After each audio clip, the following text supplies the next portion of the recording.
All right, we are back, huh? We're back at the 9 Club, everybody. Today, we have a very special guest.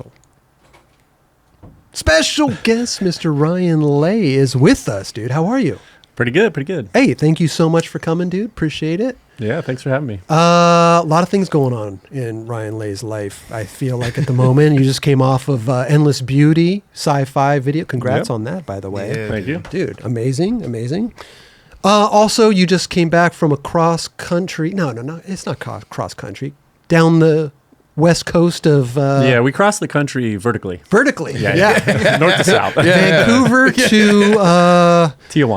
Tijuana. Yeah. Damn, That's okay. a trip Now, right you there. rode your bikes. Road bikes, yeah. How... You're just are you like you're a fitness junkie, adrenaline junkie? Yeah, like, I'm what kinda- moves you? What?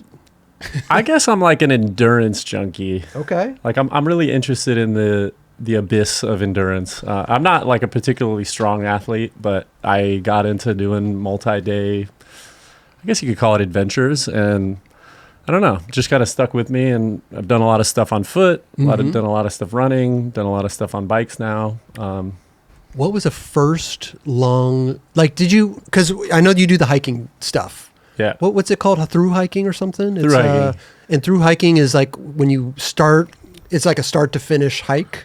Yeah, what you it go is? from one terminus to basically the end. So like you could think of the Appalachian Trail or the Pacific Crest Trail. Those are like really long scenic trails that you could through hike. In 2021, I through hiked the Arizona Trail, which goes from Mexico to Utah and kind of crosses like a lot of scenic portions of Arizona. It goes through the Grand Canyon. How long is that? That was 800 miles, I think. Oh, wow. And you And you walk it with a backpack, like carrying everything you need to live and eat. So you're camping? Yeah, you're camping every night. Essentially, Yeah, it was like 40 days or something like that. Wow. This is sick. Are we just not? We're not going to talk about skateboarding. Oh, we are. That actually be really dope. I'm interested. No. Fuck skating. I'm interested Let's in just talk this. about. I'm interested. No, dude. we like the people that have passions and other things that they do besides skateboarding. Yeah. Skateboarding is obviously everything, but you know. But I feel like this is a big part of your life now, is like doing all this stuff, because like I just got into running. So this is like super fascinating to me, because like I had to start off, you know, using an app and just slowly getting into it, because I heard you can get hurt, you could overdo it, and I found something that I like to do. I don't want to get hurt, you know, and I don't want to like overdo it, and I don't want to do it something where I can't do it anymore. So like, did you have to like slowly get into it, or did you just go full like, let's go 200 miles? No, I guess, I mean, I got into through hiking just from like kind of general day hiking. And I think, you know, during COVID, everyone had that wanderlust feeling of, you know, they want a homestead, they want to buy a cabin. And my thing was that I wanted to walk really far. And I was still working and also getting paid to skate at the time. So hiking the Arizona Trail became the thing that I was, you know, transfixed me, or whatever you want to call it. And yeah, just looked into how I was like, you know, when you first hear about someone walking hundreds of miles, your first thought is like, how is that possible? What does it look like? And then watch some YouTube videos and buy the gear. And then you just kind of realize that if you're relatively fit, it's not too hard to walk 20 miles in a day. Sure. You know, you've got some elevation, but a day is long, right? It's like 6 a.m. till 7 p.m. It's a really long time. So, Yeah. And then you send yourself food, or you buy food whenever you're in towns, and then you just do it day by day and just kind of build on the mileage. I feel like the first time that I would do something like that, because like when I run, I know that I'm close to home. You know, I know that I can jump on a little bird scooter if I need to get home, or something. You know what I mean? I can easily get back. But when you're through hiking, once you reach you said 800 miles. Like once you reach a certain point, it's like you're not going back. You got to move forward. You're committed. You're for committed. sure. Yeah. And is that like a scary moment? Like the first time you do something like that? I feel like it can be a little unsettling. Yeah, I mean, you're worried about getting overuse injuries, I guess, or also failing publicly. You know, like the first time I did hike the Arizona Trail, I did it as a fundraiser, so there was a lot on the line, which is good because it kind of holds yourself accountable. But I would say, again, like I think we're relatively fit as skaters, Sure. and I felt pretty confident in my ability to just kind of like grind out the miles. And also, I mean, yeah, the main thing I was kind of worried about was getting bored.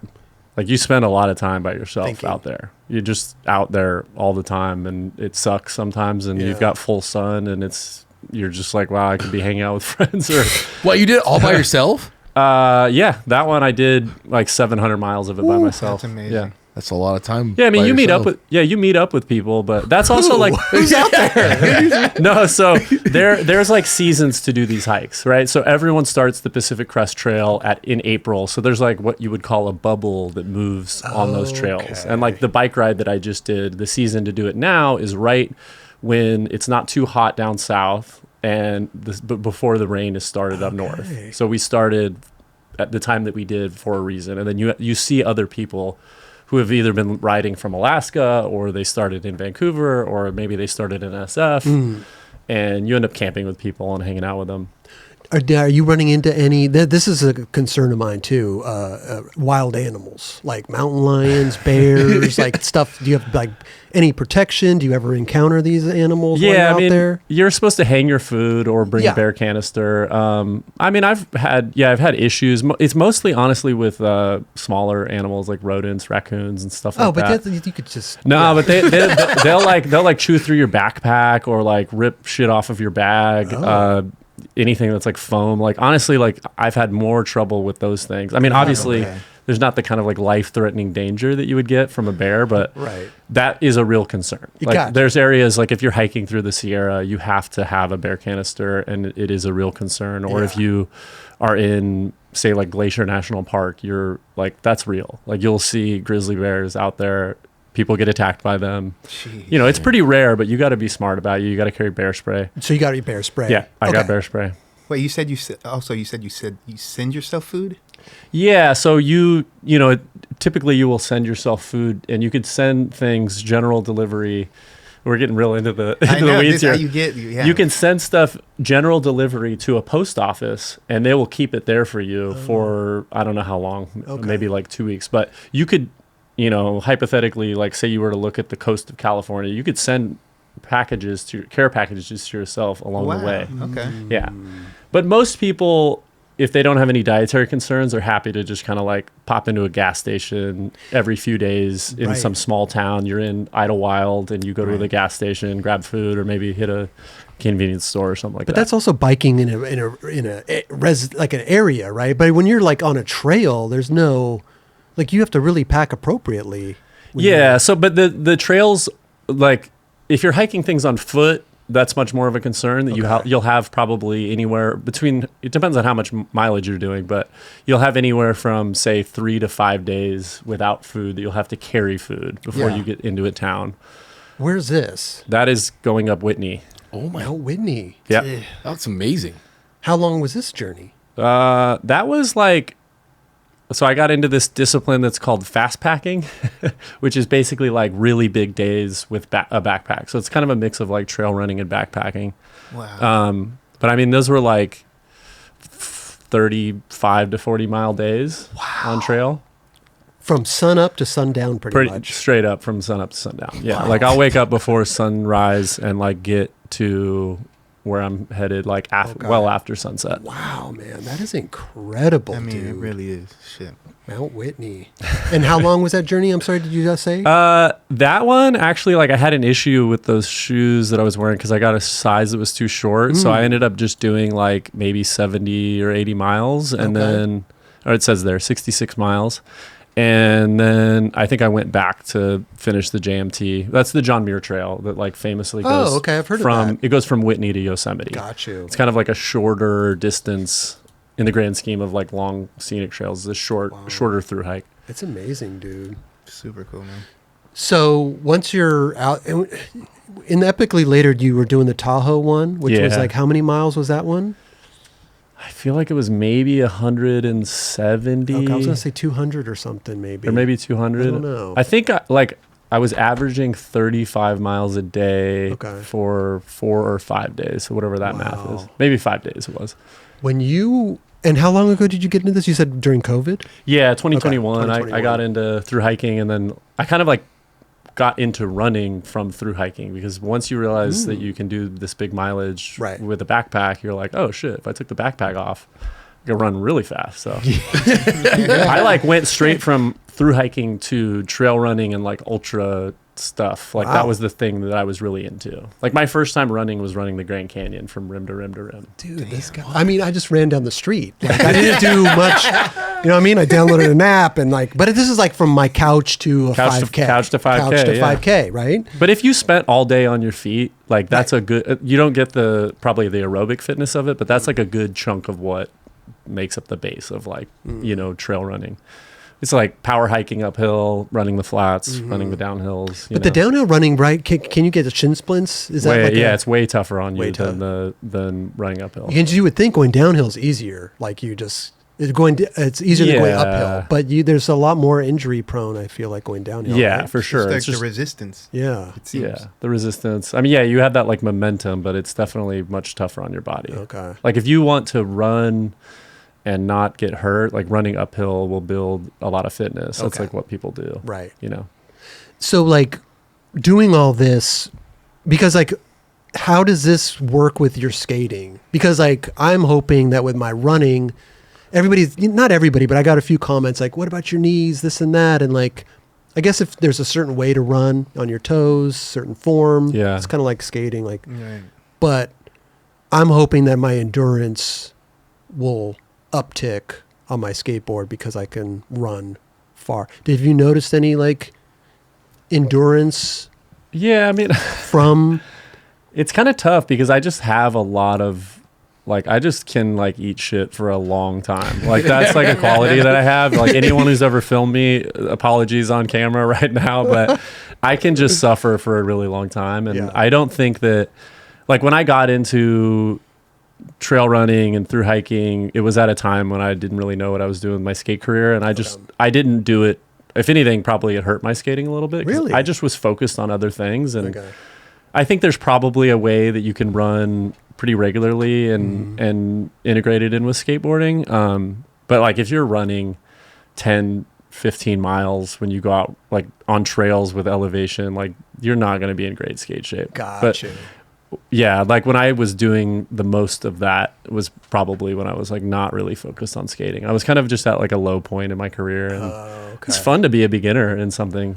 Totally. Yeah. I mean, it's I mean, that and- challenge. Yeah, and I just want to reiterate, like I'm not an expert, so just disregard anything I'm saying right now. But you did what worked for you. Yeah. Yeah, And and you kind of figured it, because this day and age you can Google and watch YouTube videos and figure it out on your own. And apps like me, I got an app. yeah, for So- sure. And I actually became friends with some ultra runners in that process, and like some marathon runners as well, and they gave me a lot of guidance on the things that I wanted to do, and Awesome. also kind of showed me what was possible, because like when you meet someone who can run 100 miles in 15 hours, you're like, what the fuck? Like how, like, I don't even know how that's possible. And now I have like a framework for how, not only how it's possible, but how relatively regular people can actually get there. Got you, right. I was blown away because when I first posted that I was running, I literally, I counted them. I got over 300 DMs from people, from skaters that were like runners also. Sick. I was blown away that like there's so many people out there that skate and do running or probably trail That's what I'm running. saying. Like everybody has a passion outside of skateboarding, so Yeah. that's like just another extension of themselves, which is cool. I think For sure. to learn that about somebody. That's probably why they got so hyped Yeah. to see Yeah. you doing it. you Yeah. know? The thing is that no one skates anymore. So. Everyone just talks about it and watches skate videos. Everyone's 40 and no one skates. It's true. It's true. It's true. You No, got partially mean- right there. Dude, how often do you skate?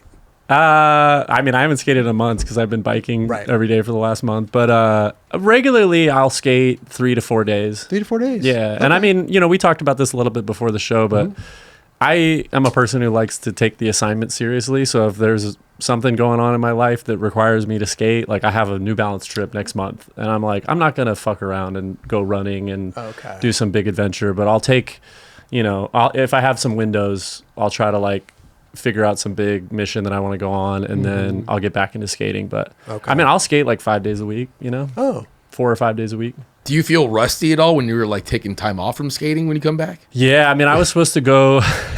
I was supposed to go to Austin on Friday, and we finished our bike ride on Monday, and I started feeling a little sick. If you can hear, I'm a little under the weather right now, but I was just like, oh man, we're supposed to do a demo on Saturday, and Chad Tim, he understood what I was doing, but he's my team manager at New Balance, but I told him, I was like, dude, I can come and I'll try to skate, but I'm not in the best skate shape. But the shoe actually where they were doing a collab shoe with No Comply, and it was late to production, so they canceled the event. Oh. It's like when you show up to class and you like didn't do you didn't study, and then it's like a sub, and they're like, no test today. You're like, all right, cool. Beautiful. Beautiful. Yeah. It worked out. So, okay. So you like to focus on the task at hand, so to speak. Like video Yeah. part, like Endless Beauty, I'm just going to work on that. And that's what I'm like I had to laser focus. Yeah, I had to like deliberately be like, I'm not going to be running. Okay. During this period. But don't you think that get into helps though? cycling. Like, because there is that like runner's high. There is that like thing where it can clear your mind. Do you go like little short hikes or? Yeah, no, I mean, I hike Okay. regularly, and I'm also like biking. I mean, I can bike regularly Okay. and skate. It's a lot easier to do, and you kind of get a little bit of that kind of endurance high. But as far as like trail running goes, I ran a little bit in the Hollywood Hills and stuff, Okay. but for the most part, just like get out and try to find spots, go skate. Do you I mean- feel taking those breaks, like not even taking a break because you're doing something else, but does it keep you inspired to come back to like 100%. skate? That's Yeah, dope. yeah, 100%. Like I am constantly in a state of alternating between I can't wait till this video part's over and I can just like do some big like week-long thing in the mountains, and then halfway through that, like by the time we got to Central California, I was like, oh my god, I can't wait to skate again. Like, holy shit. And I think that is honestly the best part of having other whatever disciplines or you want to call it For that you're sure. into. I mean, and even working a job like helps with that. Like anyone who's oscillated between skating full time and then skating and working a job, like sometimes you skate better when you work a job. Right. Yeah. You know? Well, you appreciate it that much Yeah. more. It's I not was like just gonna say you that. don't want to like when you go out and skate, you don't want to dilly dally, so to speak. You want to like skate. For sure. You don't want to sit there and like talk to somebody for 2 hours Yeah, yeah. at a spot like you maybe normally do. You're just like, I want to skate. This is my time. you Yeah. know?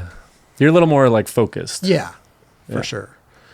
I don't know about filming a whole video part, but fuck. Yeah, that's that's a whole different ball game right there. Think about it in dude. a short amount of time these days too. I mean, I don't know how long certain individuals, but you can see like there's like short increments where these dudes are getting this shit done. Yeah, It's just yeah, like yeah. salute to you guys. You know, Yeah, yeah. 6 months to 8 months is tough. Going back to the endurance part of it, because you had that one thing, that CCS thing that was like 100 and something tricks in a row. Yeah. What was it? 107 something like that? I don't remember. But was that during the time of your trail running? Is that I think that was before. how do you do, there's no way, dude. How do you do 107 tricks in a row in a circle, let alone get dizzy in that little part? Yeah. But like The skate endurance is up. That's dude. gnarly. Yeah. I think for me that just came out of like, I don't know, when I started skating alone, especially at that little park Mitchell, I would just kind of do laps, and then Okay. and then Price was at CCS at the time and was Mhm. like, oh, that'd be a great idea for like everyone's looking for like what is the viral video. they're doing their 100 kickflip Yeah, things. exactly. Yeah, And yeah, so yeah. I was like, oh, I think I could do that, and Right. then it ended up being not actually that tough. These are not the first trick. That was insane. No. You front loaded with the easy tricks. It's like, yeah. And notice no flip tricks. I did like maybe 3 flip tricks. But, Okay, yeah. you front load it with the easy tricks, and then you work back from there. And then there's like a lot of bullshit, probably. But it's kind of like I had a weird formula that I would use, which was like you could do the same tricks but on different obstacles, but none of the same Okay. tricks on the same obstacle twice. Right. But So yeah. did you? So you like This video is so boring. no, but Jesus but Christ. but it goes along with like the endurance of skaters. I don't know that many skaters that can skate doing 100 tricks in a row Yeah. and not falling. Like I'd get to 5 and fall and be like, I'd be in my car going home. Like I'd be over. Yeah. Like, Wait, you did 100 tricks? I'm tripping if you did 100 tricks in a row, bro. That's crazy. Just wait 12 more minutes. Well, most amazing, people would dude. like do a trick, stop and chill, and then try another trick and stop. like and chill. my legs alone would be just on fire. That's why I was asking if it was the same time of your like running and your, It your might have been. I hiking. can't really remember, but like I definitely got into this idea of like how do you keep your heart rate really low? Which like if you watch the best contest skaters like Yuto, you can Right. tell he's like, Calm. you know, we're terrible. I mean, I'm not gonna speak for you, but I'm fucking terrible at contests, and half the battle is just like managing to keep your heart rate low. You know, Right. like not spiking the second the announcer's like Chris Roberts. Oh God. Yeah, you just that alone. Yeah, I'd yeah, yeah. have a heart attack. Yeah. And so I got into this idea of like, if you just keep your heart rate really low and kind of skate at a leisurely pace, you could just kind of keep doing tricks over and over. And I actually filmed one at Perry, the other park that I got or that I helped build in Phoenix. Okay. But it never came out. Oh, it didn't? No, it was like, we had issues where it was like 99 or like we fucked up the filming and it was just like Oh, we never no. ended up putting it out. Oh, wow. But I'm gonna go back this winter and gonna do it? and refilm it. Just, Okay. It's just like a fun challenge. Do like do like half and half, 50 flip tricks along with Fuck. 50. Dude, flip tricks are so much harder I than know, grind tricks. I know. Like a grind trick, I mean, yeah, like there's like 4 or 5 flip tricks that I can do reliably every Right. try, but it's probably like a switch flip, nollie flip, maybe a tray flip. Yeah, I don't even know. That's Yeah. it. I'm Crazy, winded bro. after 2 heel flips. But yeah, no, I just I thought that the endurance Dude, that's This nuts. shit is mad impressive, bro. Real shit. it really is. I mean, he's already at 24. We'll watch the whole thing if you don't. No, I'm just kidding. It's I'm better kidding. with there was one with commentary from Ted Barrow, who's a good friend of mine, where he's like making fun of me the whole time. That one's much preferable to watch. He's like, man, these poor guys who showed up to the park and Ryan Lay's doing 100 tricks. They gotta wait. They gotta wait. They gotta Yeah. wait. They're on their lunch break from work, and they're like, no, these are all my homies who are there, Okay. and you know they knew. The thing that's funny. tough about this is like you really get like 4 or 5 tries before you're gassed because you don't really do that many tricks when you go skating. So I think I tried it the day before and couldn't do it solo, and then we went with my friend Eric Dinescu who filmed it. And I think I did it 3rd try, and it was like I got 1 to 40, 1 to 70, and then the next one I got to 100 or So something. like that. so in that day you did over 200 plus Yeah, something 50, like 250. that. That's Yeah. fucking psycho, dude. It really is. Like you feel like it's like a compressed skate session.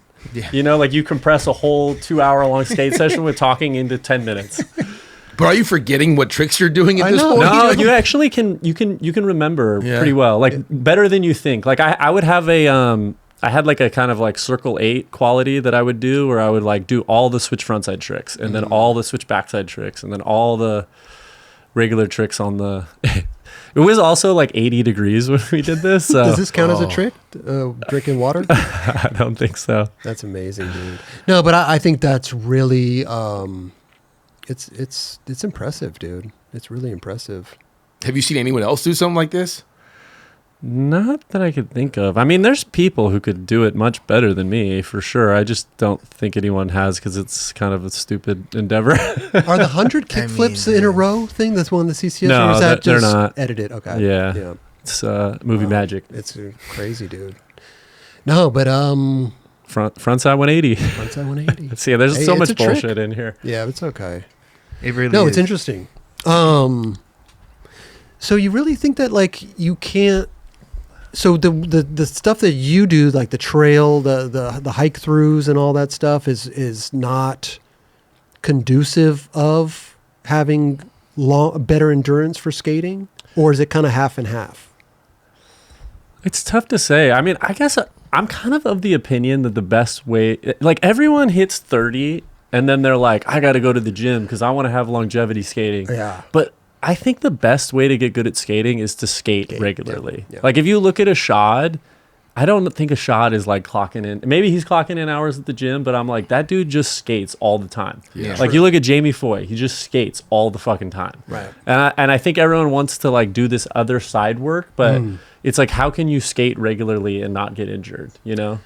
True. And also as you get older too, that the warm up takes longer. Yeah. Like it's a longer process than like going out and running for 40 minutes. Yeah. You know, it's like that's an easier thing for me to keep in shape. But also when I'm not skating a lot too, I'm just chasing the sweat now. I For want to sure, just yeah. sweat, dude. That's what damn. I feel like I'm missing that. And so when I'm running now, I'm sweating. My shirt's getting a little, you know what I mean? Yeah. And that to me, I don't know why that's so funny. Dude. No, but like, you know, a it's like, little you're erotic. discovering- well, yeah. you know, listen, man, you get the V shape, you know, the sweat. But Just imagining it. Yeah. no, but it's like that's what I'm chasing now. Yeah, It's for like sure. that sweat and that, you know, Yeah, like you want to Active. feel drained also For at the sure. end of the day. Like that's what I'm always like. I can't go to sleep if I'm not sore. Yeah, like I need to just. I'm like a golden retriever or something. Like I have to do something every day. Well, you mentioned that. I mean, you definitely have that. You're already built like that, so to say. Yeah, that's crazy, dude. Oh, well, congrats on all that, dude. It's amazing. I don't know that many people hike. When people say hike, I think of going up, for, you know, a little trail and then coming back down. Yeah, like an I hour don't or think- two or something? Yeah, like Yeah. going for a couple hours and go and get a coffee afterwards. Not like Little Sunday cruise. yeah, like setting up a tent. Tent? You have a tent and all that, or no? yeah. Well, I Yeah. use a bivvy now. Like you move towards bivvy's like basically a coffin sleeping bag. So the thing that you quickly move into is ultralight shit, which is like you just don't want to carry a bunch of stuff because it sucks. The difference between like a 25-pound base weight and a 10-pound base weight is night and day. Right. So you end up carrying way less because you feel more comfortable in your ability, and also you kind of have like a more pure experience. I think that way. Like you're a Okay. little more in touch with nature the less shit you have. Right. Do you ever like think? I mean, maybe I have no idea. Like when you see people go skate across the United States or anything, do you ever like have any ambition to do something like that, like skate wise? You know? No disrespect to anyone doing that, but it's kind of boring to me. Like okay, here's the thing is that through hiking on foot is really cool because you get to go in the nooks and crannies, right? Like you're in the Sierra on a single track. It's beautiful, stunning. You're in the backcountry. And bike touring or bike packing is fast. So you get to go really far, say what we just did, like down the PCH, and you get to go 100 miles a day because you're on a bike cruising. Skating, you're on a road that's kind of boring and you're also moving very slowly. So I'm like, sometimes when I'm bike packing or bike touring, I'm like, man, it'd be so much sicker to be like on a single track, like up in the Angeles or, you know, up in the Sierra or wherever, the Cascades. And then, you know, when you're hiking, you're like, I'd be sick to be on a bike and I could just go 100 miles a day, easy, no problem. And like end up, you know, I started in Malibu and finished in San Diego, you know, like we went super far today. So, but skating, what would you call it? Like through skating is kind of the worst of both worlds to me, where you're just like on a highway, not really looking at great scenery. Sure. And you're only capable of going as far as a skateboard will take you, which is not really that fast compared to a bike. This is true. Yeah. Makes sense. Yeah, but yeah, that's crazy. I have a friend, Justin, actually, who just skated from up the Continental Divide from Mexico all the way to Alaska, which was like really impressive and no one knew about it. Uphill? Well, it's not uphill. Oh, it's not? No. Seems like it's Turns uphill. out, yeah, turns out if you're looking at the map, it's not just uphill if you go north. Sounds like it's uphill. Yeah. But yeah, he skated like through the Continental Divide, through the Rockies, all the way up through the Canadian frontier, and then into Alaska, and like finished. He finished like a couple weeks ago. It's insane. That's amazing. And he didn't have like a YouTube series around it, so Yeah. I feel like no one really knows that he did it. That's insane, Yeah. dude. Just do it just cause? Yeah, I mean, people are just into weird shit, you know? Like, Yeah. I don't know. Yeah. There's a lot of freaks out there. They don't want no recognition. Just go. But it is Yeah, weird yeah. to think about that, because a lot of people nowadays like do something and then document it and try to monetize it and do all that stuff too. So Well, yeah, the thing that's interesting about like the through hiking and I would say like multi-day sport world is that it's mostly retired people and like broke people who are 20, and there's no one in the middle because everyone's got kids or jobs and they can't get away from the They can't do time. it. So you'll meet a lot of like 70-year-old crushers that are like wiry Really? and they're retired and they've been waiting their whole life to do this, or it's a guy who's 24 who's eating ramen and peanut butter, you know. That's crazy. Crazy. Yeah. Damn. In between. Yeah, there's not a lot of people that are like in my world where like I kind of have a job and I Right. take a couple weeks or a month off or try to convince one of my sponsors to support it. Yeah, for sure. Yeah. That's one thing with skating too. I feel like you can take those kind of hiatuses, right? If there's really nothing going on, you can do that, you know. Especially like who you skate for too. That helps. That helps too. Yeah, I mean, part of my arrangement with New Balance is like I'm like integrated in with the running program a little bit. That's So amazing. they're like super stoked for me to do stuff. Yeah, that's and rad. they've included me in like running campaigns, and if I have any missions that I want to do, not bike stuff, but you know, like if I want to like do a big through hike or That's a amazing. big trail run, they'll support it. So Wow. it's like a dream come true. Jerry's a little more strict, right? Jerry wants you to buckle down, skate all the time.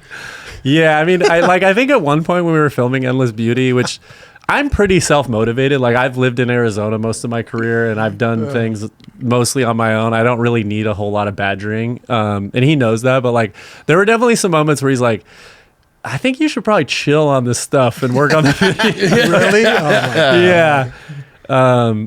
But you know, It's funny because Jerry's such a lovable dude. Like, it's tough when you own a business too, because you have to kind of put on your business hat. You have For to sure. put on your CEO hat sometimes, right? yeah. Is that weird when Jerry's talking about that stuff? Or Well, having my favorite pro skater as a child send me text messages. telling you like, hey, you gotta chill. You better That's chill normal. on this. You better, like, you know. Yeah. I mean, he commands respect. He does, of dude. everyone on the team. You know, like everyone respects him. So I can it's imagine good. his business, his CEO hat is pretty, you know, not like a super tight hat. No, Yeah. he's pretty chill. Yeah. And also it's kind of just like, you know, like the thing with the video is like, this is an opportunity to take it or leave it. Like, you know, True. like you kind of have, in my experience, you actually don't really get that many opportunities in your career to be in a video that a lot of people want to see. True. Like you end up having to do projects for things that you're just like, it was fine, or it was kind of phoned in, or Right. I didn't really love it. And this was like one of those opportunities where you're like, oh shit. Yeah. People are stoked to see the first iteration of what sci-fi looks like from a video place Totally. or video perspective. And yeah, like the team people are interested in. So No, it's a great, dude. It was a great video. Yes, it but was. with that being said, like, let's jump into your skate career too, because like you started skating, like you said, in Arizona. yeah. You got sponsored like at a young age. Didn't Super you turn young, pro like at 17 or like what were you? Definitely not. No, but I was like, you know, I grew up skating with Nick Trapasso and then Daryl Angel. Uh-huh. And, you know, like I was in the mix with like that kind of crew. And I got on, I mean, yeah, I was like, not like a child prodigy, but I was like a flow kid for Nike when Nike first started. Were you sponsored at 17? Was that Like it, or 16. 16. Yeah, like 15 or 16, I was Okay. getting like Crooked Stuff and Nike and Stussy from like through Richard Mulder or like... Oh wow. How has that even come about? You're in Arizona, Richard Mulder's People would like, come through Arizona Okay. more regularly, and I think because I was in the Filmbot files with Daryl at that time, like Filmbot. yeah, that was you know, yeah, and just people would roll through AZ, and I was the Morawski brothers, Marty and Mark Morawski, like they shout really out. shout They're out great. AZ legends. Definitely. They you know Matt Sure, not to be. yeah, for sure, dude. Has he ever done a Legend. Has he ever done a Duke in your yeah. in your house? Snurballs. Make sure, make Snurballs. sure. Yeah. Hell yeah, dude. Everybody knows Snur and AZ. Yeah. Shout out Snurballs. Yeah. I love that. Yeah, he was before my time, but yeah, the Morawski brothers like really took me under their wing, and I would go stay with them on the weekend. And Marty and Mark filmed, and Marty edited, and they were just like this whole package. And Marty was an incredible skater who really never he never really got the shine that he I deserved. was so. I mean, what he skated for Blueprint, DVS, right? we got on Yeah. DVS. That was sick that he got on DVS. Big though. time. Yeah. Yeah. We push for that, no doubt. He was one of the people who was like on Girl Chocolate Flow Yes. forever. Like, there were just always the stories of like, man, that guy's like basically in purgatory. Purgatory. Yeah. He's just floating around for a decade, and you're just like, God He wasn't damn, the only dude." one. No, definitely not. I was, Yeah. big Marty fan. Yeah. He Same. was great. Elite Fakey 5-0 guy. Oh yeah. Funny level dude with that. too. Really funny. Really funny. Yeah. Yeah. He's great. But yeah, they took me under their wing and like got me involved in this video project they did called the Arizona Video. And then, I don't know. I got sponsored, and I mean, I got sponsored so early that I feel like by the time I was 18, I was kind of burnt out on it, which is funny because Robert Lim weirdly was married to basically my sister. It was like a very close That is family random. friend. And Okay. Robert Lim would come visit all the time, and he was like a skate mentor to me.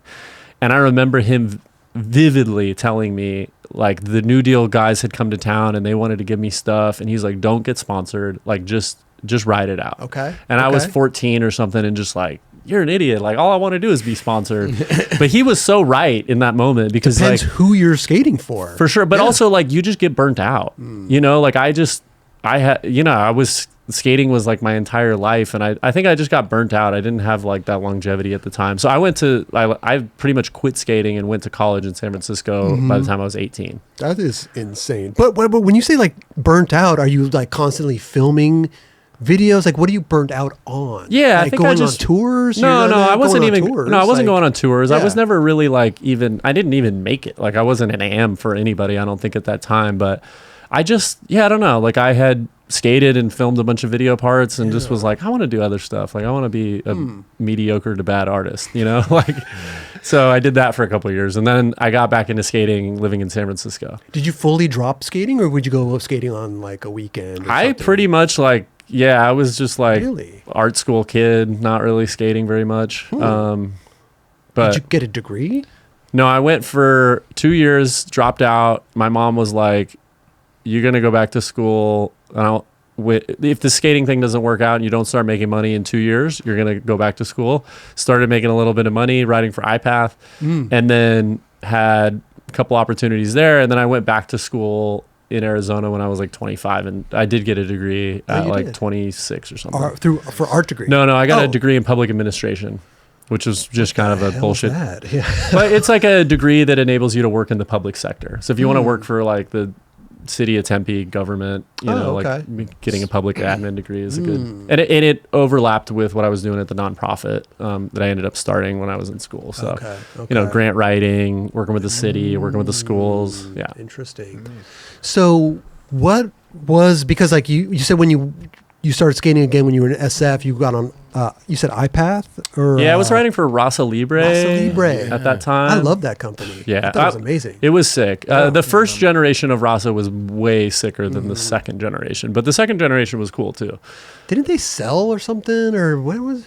Was that Deluxe, right? It was at a Deluxe, and then when I started writing for it, it wasn't at Deluxe anymore. It was just Field doing it, and then I ended up writing for iPath because Matt Price was a good friend of mine that I basically like grew up with, and he started working for iPath, and that was when they were rebuilding their team after the Timberland sale. So that was kind of the first paycheck that I got from skating, I think. I find it interesting too because you've openly talked about like you not being like the highest paid skateboarder. I fall into that category also. Like my whole career was not like, thousands. It wasn't in that category. It was Paycheck just to like paycheck. paycheck to paycheck Yeah. skateboarder, right? Working class skater. Working class, man. Believe it or not, old C. Rob was paycheck to paycheck, Dubs.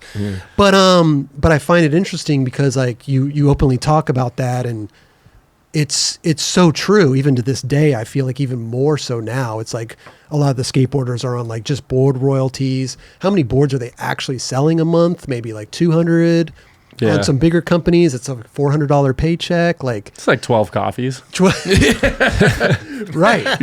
But it's like how, and you even said it in the documentary thing. It was like when you're 20, it's cool. But when you're 30 and you're Yeah. established, it becomes like this harder and harder thing. And I feel like you've been through so many iterations of your career, like different sponsors and school and all that stuff. Like you almost had to like start over in a way.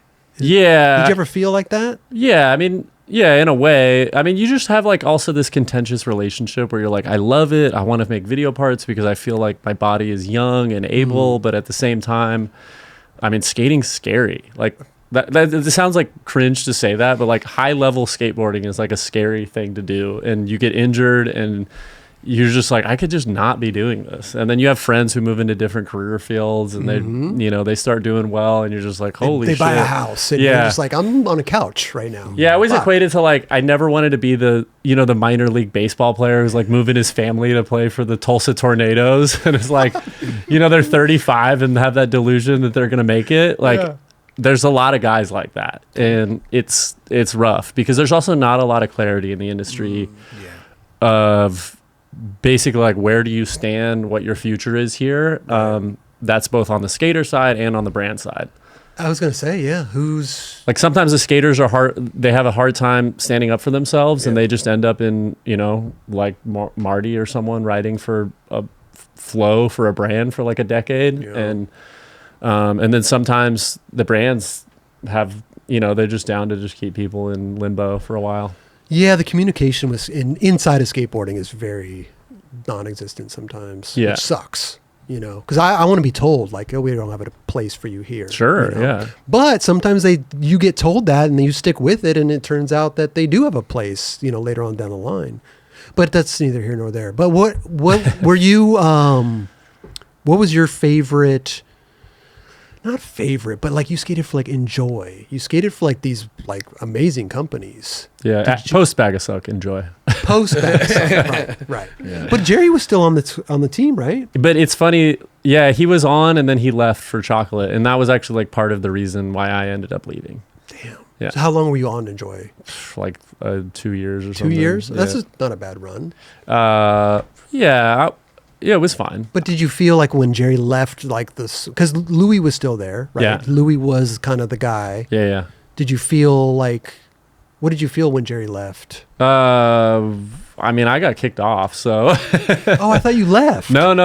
Yeah. No, I got kicked off. And I think I was living in New York at the time, and I was really close with Matt Eversole. And when Jerry said that he was leaving, when Matt was going to quit, or he was maybe forced out, there's a lot of, I don't know, internal dynamics that I probably wasn't aware of. And again, I was living in New York at a time when like that was not good for your skate career. And I remember, Jerry saying that he was going to leave, and I was like, oh, I'll probably just leave too and go do something else. And then they wanted people in San Jose, so that was also like part of the deal, like I think Louis wanted to rebuild it around people in San Jose, and they put on a couple new people there, and he wanted to like get that like tilt mode dynamic back. And so I don't have any hard feelings there, but sure. It was. And then Cairo, I ended up staying because Cairo was someone I was close with, but Cairo and Matt Ebbs and Jerry were like my connections there. So and then I kind of floated around, moved back to Arizona, got on Welcome, and then I worked for Welcome for a long, and turned pro for Welcome actually. So I turned pro at 27 or something like that. Join the club, dude. Yeah. I was a late bloomer as well. Yeah, same. How did that make you feel though? Because I feel like the Man-Am type vibe, it's like, will it ever happen? Will you start questioning like your career sometimes? Yeah, did you when you have get older that? and older? Did you have that like, I'm just chasing the board dream, or you just like trying to just skate? No, I wasn't really. I truly don't think I was like chasing being pro, but I definitely like as I moved into my mid-20s was just like, if people aren't paying me, I'm not going to prioritize this. Like that's not. I think people hear that and they say like, oh, you're so ungrateful or something, but it's like, dude, I got other stuff I want to do in my life, and if there's opportunities, I'm down to take those. But at the same time, like I want to. Yeah, I'd like to skate with my friends, but I'm not gonna like go try to coordinate with a filmer and like jump down some stair set and so like opportunities started to come because Welcome took off at that time, and went from being kind of like a fringe brand to a mainstream brand. And I was down with that. Like I had finished school around that time, and I was like, oh, this is sick. Like I do. Right. And throughout that period, I was like, I still have skate legs. Like I want to skate and film and do things on my own terms. But I think in many points in my career, like I would have team managers telling me to move to LA, and I'd just be like, like, I don't know if I want to do that right now. You know, like I have other things I want to do. When you, how long were you on Welcome? A long time, like until probably 3 years ago. So probably, I don't know, like 8 years or something like that. What happened? I mean, you turned pro for Welcome. Yeah. What was the deciding factor of like leaving Welcome? Was it the Sci-Fi thing? Yeah. I mean, I just happened? Like, again, I rode for Etnies for a little bit. I rode for S with Kelly. Like some opportunities kind of fell apart, and I actually found myself living in Costa Mesa, and I was maybe making just like a little bit of money off skating, and I just didn't really feel like my heart was in it anymore. And I also I was at peace. Like I had done things, like I had last part in Seance, like one of the Welcome videos, and I had first part in another video. I felt like good. I turned pro. I was like, this is great. Like if it all is said and done tomorrow, like I feel good about my career. And Jerry was like then starting to build Sci-Fi and turn it into a brand. And I think like a lot of my friends had left Welcome. Jason Salilas I was really close with. He basically quit skating on like a professional level. You know, the guys who were there that I started with, Chris Millick and stuff, they had left to start Frog. So yeah, things were just different. And then I don't know. I was excited by a new opportunity at Sci-Fi, and Jerry had been sending me clothes because at that time, remember, it was still just kind of like clothing brand that was a little nebulous. And I was just like, this would be sick to just do something where it's just clean slate. I think I even told Jerry at the time, I was just like, I don't even want to make money. I just want to do something new. Like I've got a job, a full-time job, and I want to skate and be a part of something that feels like fresh and has, you know, like you just get that new, like fresh quality. Totally. Yeah. Totally. And did you at the time even like, it sounds like you didn't even consider like having a board anymore, just like a clothing. Well, he was deciding to turn it into a board brand. Yeah. So those conversations were like around leaving Welcome to start Sci-Fi, and I think maybe I was the first pro at Sci-Fi. Yeah. I'm not sure if Jerry had a board or not. I don't think he did though. So that was like a huge honor too, because obviously like Jerry was someone I had looked up to my whole career, and you know, it just sounded fun. And you know, I was skating with Joa, weirdly living in Costa Mesa at Centennial Park, if anyone knows that. Oh, yeah. It's like where every pro's first kickflip down a 10 stair is. That place is awesome. It's such a good park. Yeah. Like most of the parks in California kind of suck, and that one's really good. Yeah. So I was skating, I was trail running every day and then skating Centennial occasionally. I started skating there with him, and he was getting Sci-Fi stuff too, and we became good friends, and it was like, it just felt like, you know, and there's just like momentum, energy, like, oh, this is sick. We're going to start like a new band or like a new, you know, new project together. And like you said, some of your friends left Welcome. Yeah. Because like being on a company is that feeling of like friendship and camaraderie and family type vibe, you know? Time. And when that's gone, it's kind of lost the magic. I feel like. And I mean, I was close with people at Welcome, and I still had some friends there. So I don't want to say like I'm still friends with guys there, but I was just excited by doing something new. That's cool. Yeah. And how did those conversations with Jerry even start? Like, were you in contact with him? Because this is well after Enjoi, so were you like what? Just we had just like stayed in touch, just kind of like mutual, you know, pro skater shit. Like you just see people at events, and when he started his clothing line, he was sending me some stuff along with a handful of other people. There was like that weird year period where so many pros were wearing Sci-Fi fantasy hoodies. Yeah. And I was probably just one of those people. And like there's clips of Curran, I think, in his part where he's wearing one or something. That's there. Well, it was new. It was exciting. It was fresh. And it's Jerry Sue, you know? It's like people like want to support that dude. Real time. And he makes rad shit. Yeah. He makes rad shit. So that's cool. So then it kind of formulated naturally in a way. Yeah, for sure. Like there was no pressure. Yeah. It was totally natural. I mean, I did take it. It was a big departure for me to leave Welcome because they had done a lot for me over the years. But also, like, you know, I wasn't like an owner of Welcome. I just skated for them, and I had a new opportunity that was available to me and wanted to take that. And it, you know, once I moved over to Sci-Fi, I started getting other opportunities that, like, you know, it's funny because I was going to Sci-Fi thinking like, oh, I'll film an intro part and I'll skate, but it'll be kind of on my own terms. And then I think I got hit up by New Balance and maybe someone else within the same week and was like, oh shit, all right, I guess I could be a pro skater again.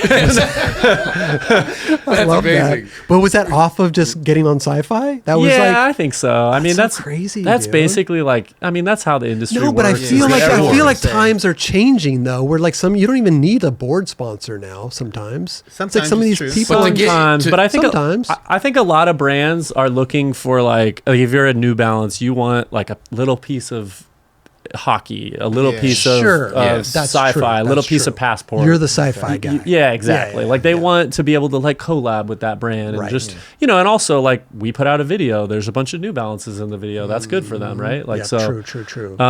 but the irony is that I had tried. I mean, you know, when you're in my position, like you try to get on anybody. So Yeah. I had tried to get on New Balance probably a couple times over the years, and That's I skated amazing. at Centennial with Chad, and I think he was like, "Oh, damn, like Ryan's still skating," Yeah. you know. And then he called me, and we had kind of, you know, when you see someone in person, that relationship's kind of rekindled. So Right. yeah. Right. That's Timing amazing. is everything. Oh, You yeah. already know. Like, Dude, this was meant to be that time. It's 80% luck. Like you got to set yourself up for the That right too, the right that too, moment and like for be in sure. good skate shape. Luckily I was, but I even vividly remember being like, "Oh shit, like I'm running like way too much. I need to like dial this back and start focusing on skating again." No, but to have a brand like you just said, like with New Balance, and like they're supporting that running aspect. Of Yeah, it, which is for so sure. fucking cool. Like again, I don't think a lot of people would support it like that. Yeah, so yeah. like, go put you somewhere and like you know what I mean. Yeah, And yeah. That's Yeah. bananas. When you were going through the Sci-Fi thing, and you got, you know, because Aaron Lester was on the team. Yeah. For, you know, I think first, right? She was. Her and Jerry? She was the first person who was like Jerry was giving stuff to. Right, and then you came in, and then you know he started to build this team. Yeah. And obviously, you've been called kind of the team captain over there. You know, did you have any say over who was going to get on? Yeah, Or was it like a? Yeah, we had conversations about it every step of the way. Like we were in Arizona for the event that I do, Slow Impact, as a team, watching Corey's foundation rough cuts, being like, should we call Corey? Like, all right, let's call Corey. So that was Really? like how Corey got on the No team, because way. Corey is one of those people who's like he's totally underrated. Oh, And dude. he'd done so much and not ever gotten his shine. So, you know, I think Jerry looks for people like that. But yeah, and then That's right. Quasi got in the mix Yeah, probably yeah. around the same time as me, or like right after. And and then Joe was involved, Max Garson, and then later Zach and Yeah, Gabe. it's a good team, man. Yeah. It's It's kind really of good. we're kind of like the team of oddballs, like it's like Major League or something. Are you Charlie Sheen over here? You're the pitcher. That's a I great. wa- That's a I great walk movie, by out the to way. what's the song that he walks out to? There's like No, it's a Wild Thing. Wild Thing. Yeah, Yeah, Wild yeah, Thing. yeah. I think I love you. I think it's funny. There were a couple comments that really stuck with us, but like a bunch of people were like, "Yeah, it's like a sick homie vid," and I'm like, "Is that passive aggressive?" I don't even know. You know. Well, I think a lot of people mean that in like they don't really know a lot about these skaters yet. Yeah, You know what I for mean? sure. Yeah. And we have a lot of skaters. I mean, like Max works full time. He has I mean, maybe he has aspirations to be a pro skater. He's an amazing skater, but he just was like, I want to try really hard for this video part. And like, you know, it's sick. And most of the people, I mean, we have a very working class skate team. You know, like everyone outside of probably me and Aaron is working some sort of a job. right. They're professional YouTubers. They're in the YouTube mines. Right, for sure. You Staying gotta busy, be these staying days. You busy. gotta- Yeah, yeah, yeah. Corey Glick, man, his video part, Yeah. he's Yeah. impressive to watch, For sure. and fun to watch. Yeah, he's evolved a lot Dude. too. I mean, yeah, we would give him shit, being like, "Come on, bro, like just front crook like a 14. We know you got it in you." Really? It's funny because I thought that Corey was in my kind of age cohort. Okay. But he came out to LA when he was like 16. So he's probably only like 27, 28. And we be on trips where like I'm down to jump. Like I still have it in me where I just like want to huck. I don't know why, and Okay. I probably shouldn't anymore because I'm gonna really hurt myself. But he would just be like, like I don't do that stuff anymore. And I'm like, bro, you're 28. Like you're almost a decade younger than me. But he's been injured a lot, I think, from doing that shit, and Right. he was doing it for like. Yeah, he was doing it for like a decade, really. But he's got such a like. He doesn't need to do it either. Yeah. Well, but for sure he could like front crook a 14. But like he's got such an interesting bag of tricks. Yeah. That it's like it's so. I don't even know if I want to see him do that. Like Yeah. a 14 stair crook. Like I want to see him do all the crazy weird. Dude, the eclectic wall ride tricks. 270 nose blunt. Oh, dude. Yeah, it's like the best street trick ever done. Ever yeah, pretty done it. much. Yeah. Wait, was that in a? That was the old. It's the last a foundation video, maybe Foundation, Oddity. okay, yeah. I'm not sure. But yeah, he did great tricks, man. It's like the perfect blend of spot and trick where you're just like, wow, holy Dude, shit. put it I can't together. believe I That love it, worked. man. So everything's good in terms of skating right now. Like, I mean, it Yeah, seems that's like you great. got the The dream. industry is in amazing place right now. No one's hurting. Everyone, we're just money's coming left and right. That's how we feel over here. At the Yeah, Night yeah, Club, yeah. man. I can't even keep the shit out of my pockets. No, in terms of like being happy, also. I mean, you do have dream sponsors right now. You do No, have dream sponsors. I straight up like feel like I won the lottery. Yeah. Like New Balance is in a great place. They're a brand that I'm like super proud to be working with, and Sci-Fi is awesome. And I'm just like, holy shit! I cannot believe at 34 this all worked out for me. It's crazy because Hey, like, dude, high five. Let's go. for real, God for damn, real. that's bad. Yeah, dude. Straight up. no, because I feel like there's a certain point in pros careers where you do age out a little bit, you Yeah. know, and it's like the companies are looking for like the newer kids, and you know they're looking for the youth, you know. I think And they're having trouble finding them. you think so? I think so. How? Why? Just I because hear- like everybody's good and nobody's standing out, really? I think that there's like a small cohort of kids that are really good. Okay, And yeah. then everyone else is kind of like not super focused on skating. I feel I agree with you, yeah. bro. Like a lot Definitely. of kids are just into different. They video game, they stream, they e-bike, Right. go rock climbing, whatever. But they don't have that laser focus on skating. And I know because I have conversations with people at brands. Like it can be challenging. I mean, So true, bro. we're putting 30-year-olds as AMs on brands, which is awesome. And like right. there never used to be a place for a non-legend who is in their mid to late 30s on a brand, and I occupy that role. So I'm like, clearly, like, yeah, I don't know if it's that there's not enough people out there that are there to like take the helm, but Yeah. I think it's just the history of skateboarding now. Like we have like decades now. We have 6 decades of skateboarding, right? Yeah. So we have so many decades of like guys that are still holding on, right? And still have some sponsors, Yeah, but yeah.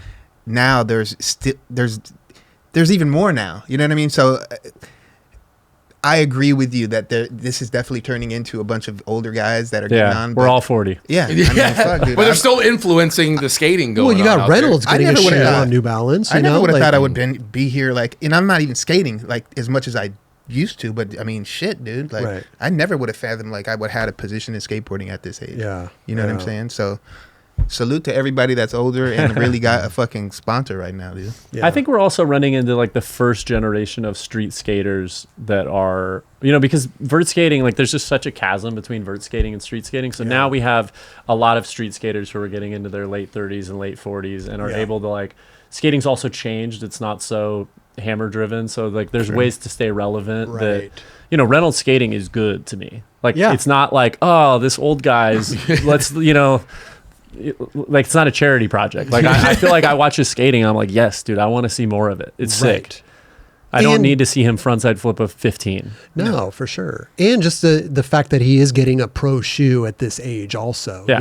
It's like Hell yeah. wow, like that's like I love that. And he's taking care of himself. He's trying to do what he's always wanted to do. He's like reverting back to like manual tricks that he never really got to do. Like there's things that he's Yeah. neglected as a skateboarder because he was hucking himself so much. You know what Yeah. I'm saying? So I think that it's really cool to see him skating the way he's skating now as well. So. Yeah. You know what I always trip on is that there's so few people who do flip tricks down. Like people skate huge handrails now, but no one does flip tricks down anything bigger than like a 12 stair anymore. Aside from like Jocelyn and a couple others. Yeah. When I grew up in Arizona, like the Tucson 15 and the 16, that thing was rinsed by the time I was like 25. Right. It had been nollie flipped, three flipped, back three, like every trick had been done. Someone switched three flip that was that not Mike Davis, but it had been switched three flip, but like you watch video parts now, no one is doing flip tricks down anything bigger than like probably like a 12 stair. Yeah.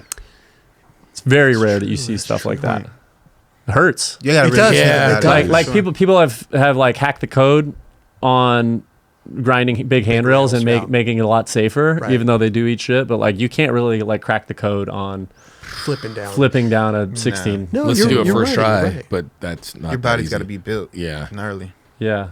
Yeah. Good. Hats off to Jocelyn because I swear he's like in a league of his own. He's- No one does it anymore. He's progressing. Like there's he went to El Toro, what, 7-8 years ago? That's when he tried it, 360 flip. And then he goes back 7 years later and he does it.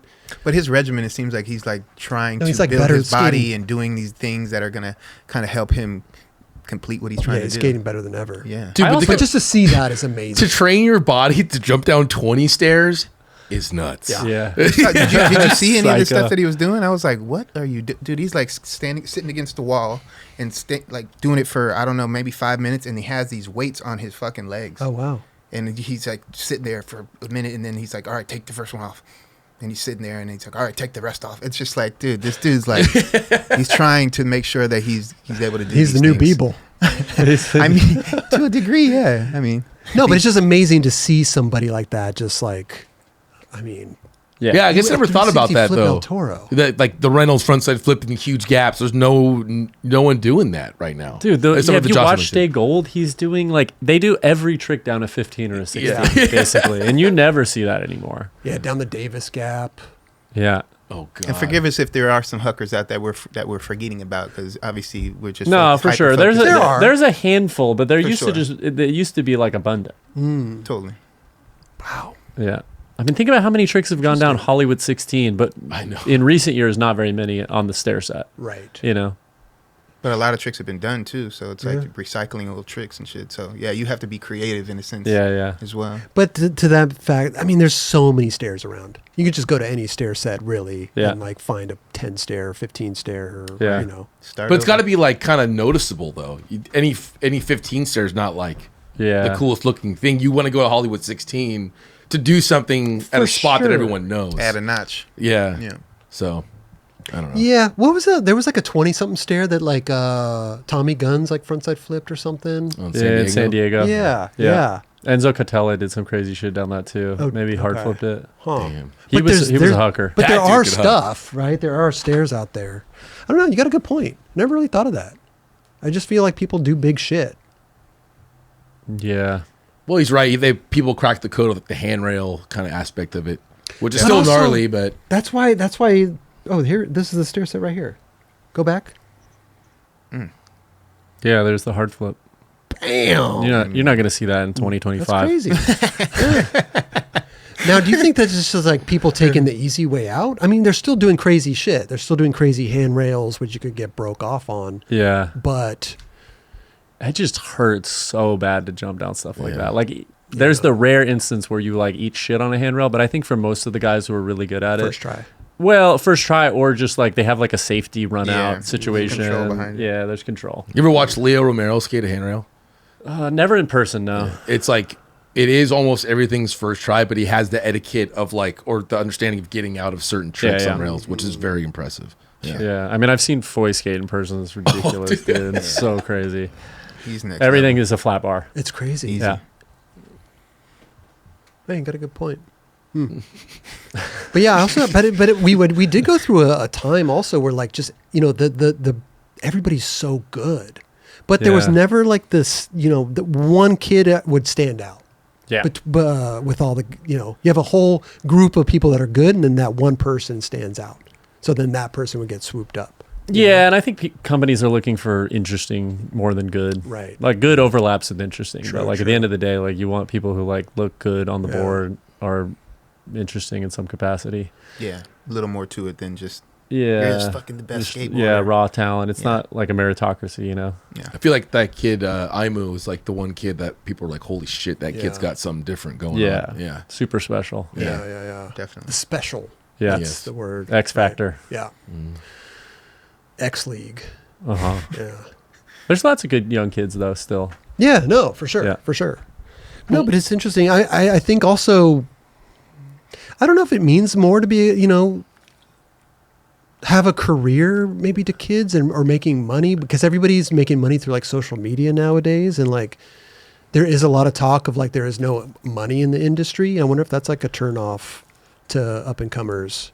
They're like, oh, I don't feel really like have there anything. is, I don't really though. have anything here. Yeah. Then you're doing it for the wrong reasons. Because when I was 15, fucking 16 years old, I wasn't thinking, oh, I'm gonna make all this money. Like, I fucking love skateboarding. You know, For sure, but you do get to a point. You of know? course. But when you get to that point, like, I mean, I'm speaking for myself. Like, everything kind of just fell into place. Yeah, yeah, yeah. You know what I'm saying? Yeah, so me by too. the time I'm like 20, I'm like, all right, I'm making some decent money. I'm Right. like able to live.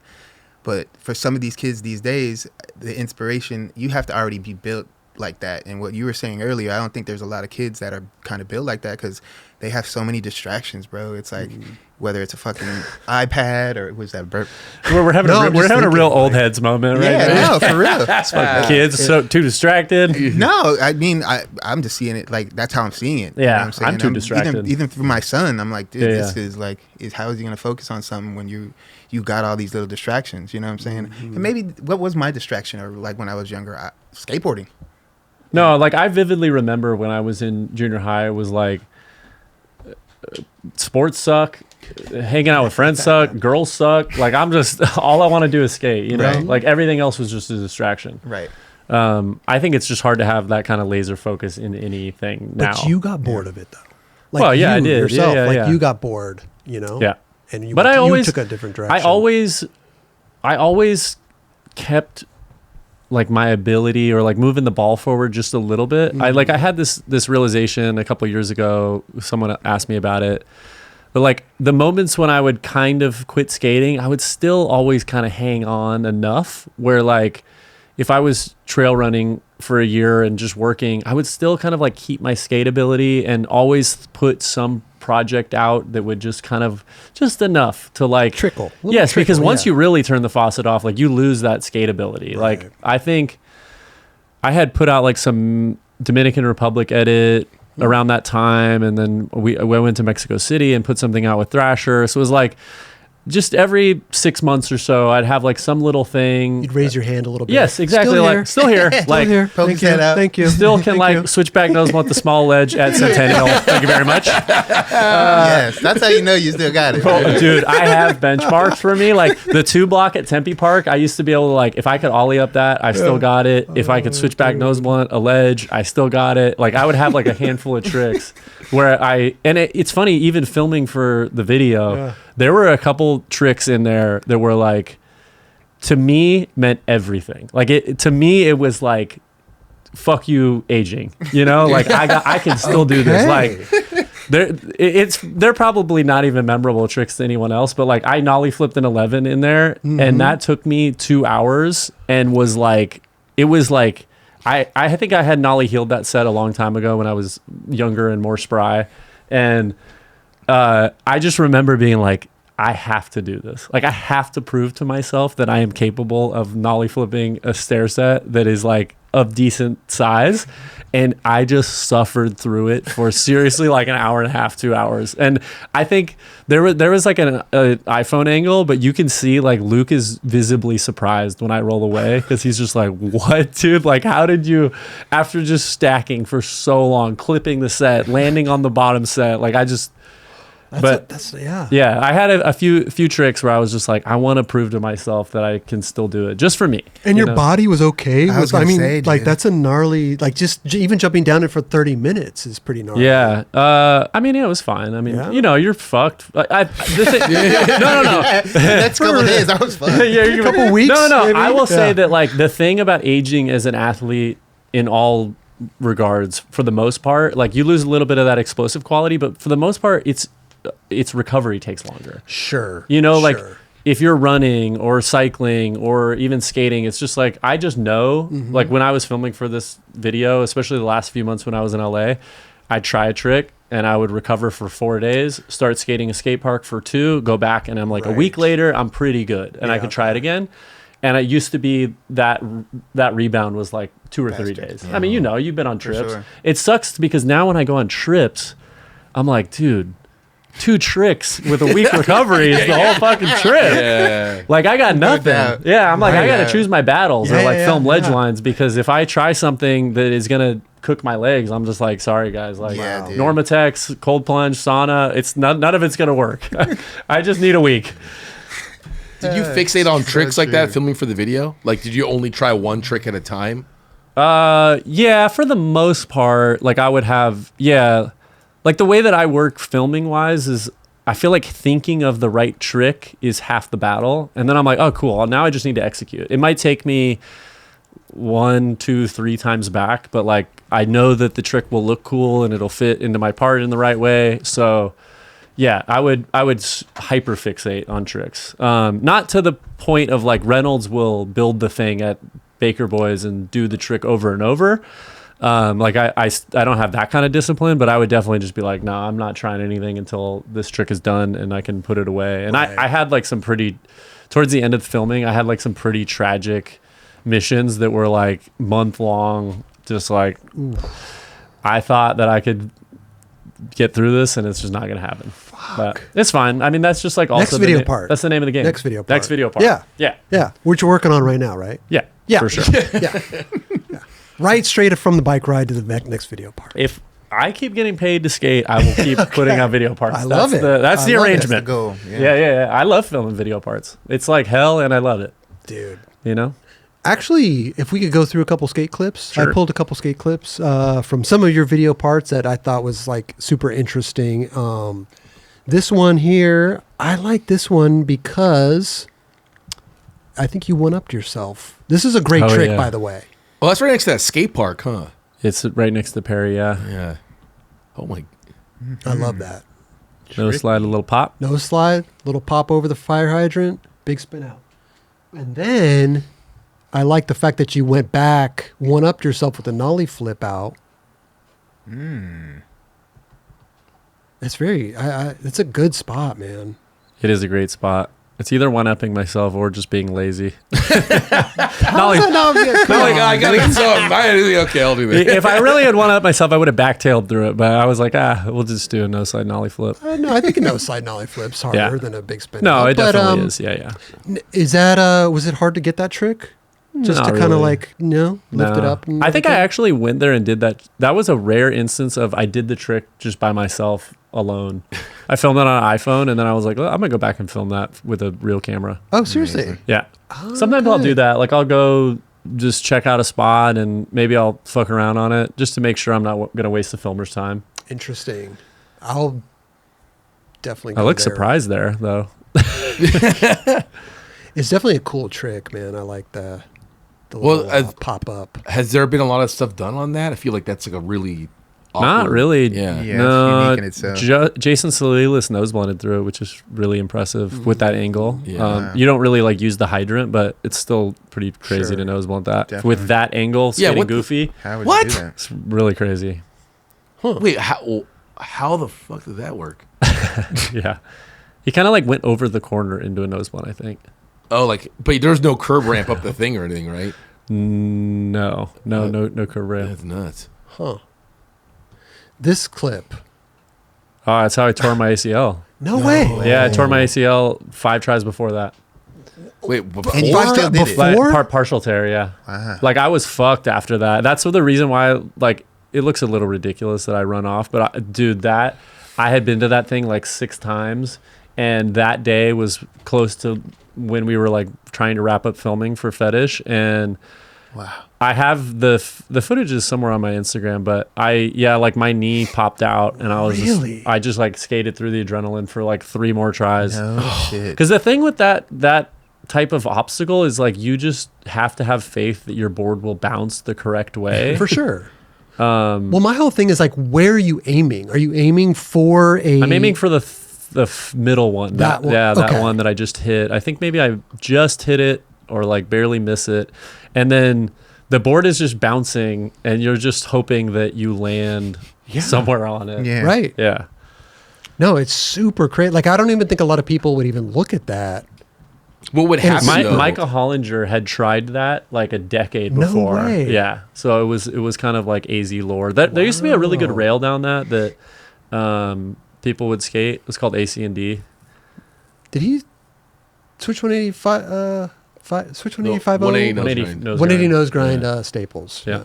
Kelly, you were just about to say, how would it land? Well, yeah, like how would you, like what would the tries you didn't do? What would happen? 'Cause it looks like you. Do you want me to send you the it's somewhere on my Instagram. You could probably pull it up. Well, you could pull Yeah, it up yeah. right now. Oh, you have the fall of it. There's like a sequence of like the misses and then the make on it, and it was just like you basically just like ollie and then hope that your board stays under your feet, which it does here.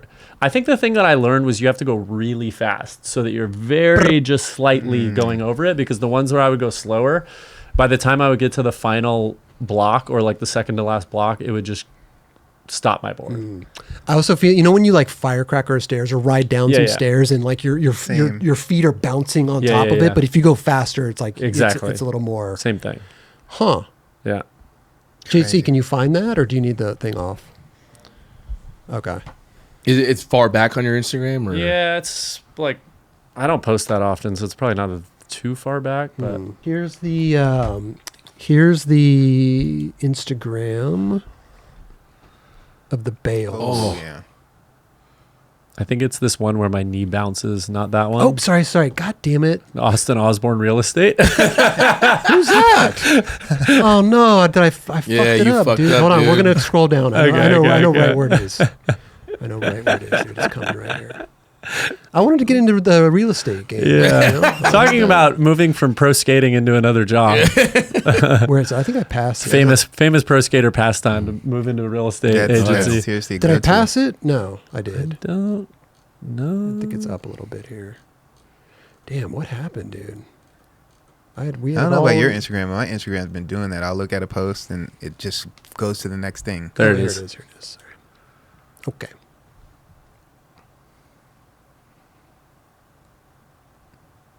So that No, right it's the there? next one. Next one. Okay. You can see that one. Mm. Yeah, my when left you ACL landed. like crunched in. On your left leg? Yeah, watch it again. I wish I could rewind it. We'll have to. That's go fine. back. There's not too many. I don't Yeah. think so. That's so crazy that you did it Wait, did you- after that. I remember wanting to go celebrate because, it was the end of the video and I had been to that spot like the entire summer. I did this in the summer also, so it's like 110 out.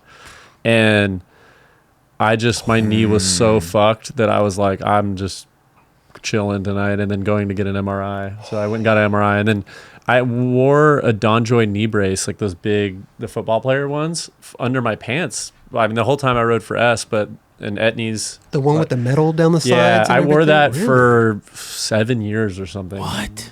Because basically, when I got my MRI, the doctor was like, you could get surgery now, but it's going to be a year recovery, or you could wait till you fully tear it and just get it then. And I just was like always on borrowed time until one summer, I think like 2 summers ago, I just was so sick of skating in it because it's all sweaty, and it also just, you got to suit up to go skate. And I was like, I'm just going to start skating Perry with shorts on without a knee brace and just figure this out. And I just got over that period of, you're really scared and kind of timid, and it feels very yeah. naked and vulnerable. Especially if you're going off of a brace. Yeah. You're used to a brace the whole time. Yeah, Now yeah. you're like naked, you said. Yeah. Yeah. So I started skating without it, and then now it's just kind of fine. It's like my Amazing. crunchy knee, but it's not too bad. No. Amazing. Okay. Yeah. Time heals all. And you're man. still jumping down. I think actually probably the hiking really helped with that. That too. Yeah. Probably using different Okay. muscles Yeah. and stuff. Okay. Like I do think that like built a lot of the muscle around, For because sure. they always tell you when you have like a partial tear, like the best thing you can do is just build muscle around it. Okay. Because that's going to ultimately strengthen it when it goes to Do what it's gonna do again, pop out. So did you take any time away from skating from that injury? I did, yeah. I didn't skate for like 6 months. Like it was a long period, but it was like, you know how with skaters you get injured and then 2 months later you go to the doctor, a month later you get an MRI and you're like, fuck, dude, if I just gone to the doctor and got the surgery the next day, I'd be into my recovery, but we're such bad patients. Typical skater. Yeah. Pretty much. I mean, you know, healthcare is a nightmare in this country too. So it's like I'm not exactly like dying to go get ACL surgery and pay for it. Well, I was going to say too. I mean, I don't want to like sidetrack the whole conversation, but did you your whole career did you have health insurance? No, it's funny. I actually, well, not funny, but I've broken this one 3 times, Your and arm. I got it. I mean, I was like mostly low income. Yeah. You know, technically so I qualified for state health insurance. So Okay. I got a couple surgeries with that, but no, I mean, I've paid out of pocket when I went through a lot. My whole career almost. It Yeah. was like, just out of pocket. yeah, I mean, it's like I pay for health insurance and then still just pay out of pocket for other stuff. Sometimes it's cheaper. That's what I was just about to say. It's like, bro. there'll be Yeah. X-ray. Oh, do you have insurance? No, it's just $70, you pay $100, $60. exactly. Yeah. Exactly. It's basically just in case I don't know, Do break my something. back and Yeah, I'm yeah, like yeah. laid up Like in a the big- emergency room gnarly for a one, for week or sure. something. 100%. Okay, this one, love this trick, dude. Oh, that was super sick. Curb skating Yes. in 2024. No, You but would it have was never thought that like in '93, but so no, nicely, that was nicely legit. done, though. So nicely done. Actually, no, you would have It's thought a good that in spot 93. though. That's a good spot. This was in your welcome to Sci-Fi. Yeah. 2022. Anything but with this hard to do? Did you figure this trick out? Did you want to go to do Yeah, this trick? I do that trick a lot, similar to Nollie Nose Blunts. It's like a classic Reynolds trick, actually. Okay. And it's just perfect for that spot. I will say, like, the interesting story here was that when I decided to ride for Sci-Fi, I didn't tell anybody outside of the person I filmed with and my partner at the time, and Jerry, obviously. And I was like, I really want to film an intro part. I hadn't put anything out in a while, and I was like, I don't just want to turn pro for a new brand without something. Uh-huh. So we filmed the whole part in secret. And I had separate setups. Like I even had my friend Hayden lived with me at the time, and he didn't even know that Were I we, was were we hiding it in the, in the bushes outside? for sure. No, we would just go skate privately, out and not tell anybody and film amazing. stuff. So it was like a little Walter White couple of months that I had. Well, I was Heisenberg. yeah. Say my name. And then one time, the nollie crook actually from that part, it was like the nollie crook and then a gap out over the thing. We were there, and a couple skaters, including my friend Hayden, who lived with me at the time, met up. And then like my board, because the shape board is so recognizable. The welcome boards they're great in that way. Like they look so recognizable. And I remember Hayden like seeing my board and just being like, what the... Like imagine you like show up to a session, it's like Chris Roberts is not skating a chocolate board, he's skating a flip board. You'd be like, so funny. Well, they got some room over there. The lawn's not down there anymore. You know what I mean? Okay, JC, it's okay. We could let's continue with this. This is another one here. Nope. Let's see this one. Boom.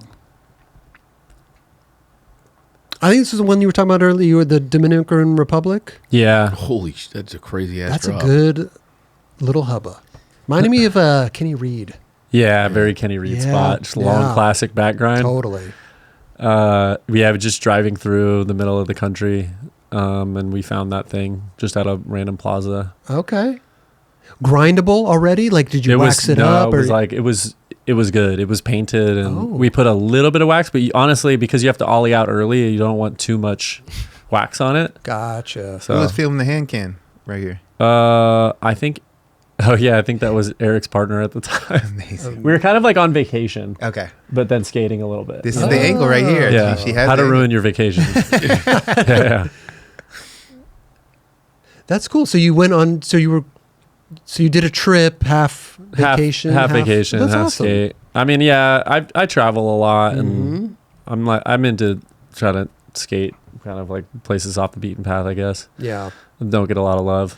Well, it's interesting because like for me, I like to see a mixture of both. I like to see a mixture of like spots that I'm familiar with, and then spots that I don't know at all. Yeah. Like I like that kind of balance. Yeah, I agree. Because if I watch a part that I know every spot, I'm like, oh, okay, it's kind of boring a little bit. I like to see new and fresh. Yeah. Plus, you can kind of do tricks because nobody's ever skated it. No, I know. And that's, I feel like you can fall into that trap really quickly where you're like, skating's not actually that hard because there's no like benchmark. Right. You know? Right. You got to make the benchmark. Yeah. Here's another trick. Oh, this is the one we were talking about. The nollie nose In the- blunt slide. I'm a nollie nose blunt slider as In well. the folder of really long backside grinds on curbs. You guys are making me look bad over here. Really? Look at that. This is beautiful, bro. That's beautiful, man. That's not short either. Yeah, where was that? Salt Lake City. Really? Salt Lake City. Zoom in on the Tiagos. There you go. There you go. We're trying to get you a little photo incentive over here. That's what we do. Yeah. No, I'm a fan of nollie nose blunts. I did a lot of nollie nose blunts when I was, doing it. Yeah. And I remember. Thank you, dude. We don't forget. Thank you. God bless you. But I know you do a lot of nollie stuff, nollie nose blunts, nollie nose grinds. So I'm a fan of the nollie nose. Yeah, as we talked about it earlier, if you got it, it's like the easiest trick. It's like a nose slide. And it's weird because it is really because I'm surprised more people don't do it because it's literally like you get right up into it. There's more. I think people are concerned less. about the inconsistent slide of it. Does that make sense? Like, Yeah, I mean, that was scary to me to slide that far on a nose blunt was like, it was actually pretty scary. Yeah. I mean, that doesn't look like But it I was feel easy. like a nose blunt, so you got to go up and over and then land on it for nose blunt. Nollie, you just kind of like whoop, you go right into throw it. it right into Yeah, it. it's right in. Yeah.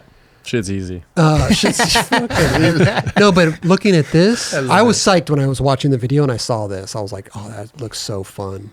Plus, there's a long ass nose blunt slide. You think you could do that right now? Yeah, you got that. One thing that sketches me out, I will say, is the width of the ledge. Wider ledges, obviously more safe. Yeah. On top. I actually had a few of those where I like popped into it and I was like, this kind of feels like a real hubba. Like I was worried about doing the worst case scenario with a nose blunt is when you go to get into it and your foot slips off and you do the like sack. Especially. And I found that I just had to go fast and like actually commit like it was a real hubba. I couldn't do it like because of where you get on, you can't actually like get onto it on the flat curb part. So it basically just kind of felt like a hubba to me. But did it feel weird going that fast at such a small small hubba?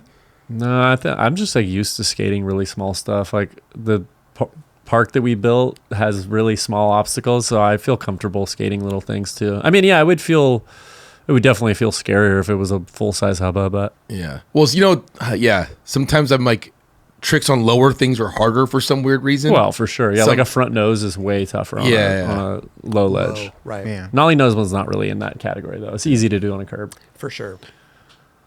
Great line, by the way. Thanks. Great line. Watched the video, loved it, caught my attention. So when you went there, did you just like, oh, this is perfect for nollie nose blunt, or did someone show you the spot, kind of like? No, we went there, and I mean the dream there is that you hit both the things and do no push line. You know, like because it just sets you up perfectly for it. We were actually Chandler and I were messing around with like awling the set or like maybe gapping to that rail or something. And we had a ton of fun just like skating that little hubba. It was like a China hubba where you could just, I think I did like a nollie flip nose slide on it. It looks stupid.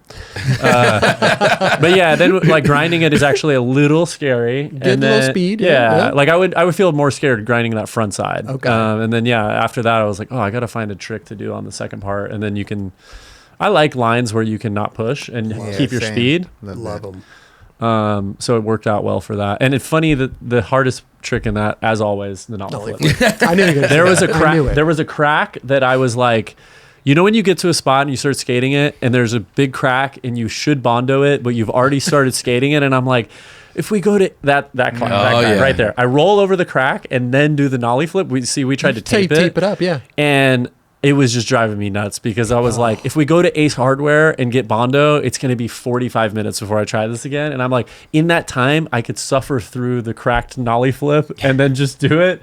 And that was what we ended up doing. But I probably whiffed like 20 of those nollie flips. That's the only place to do it right there. For sure. Yeah. Yeah. You could either nollie flip over the crack, which is a little sketchy.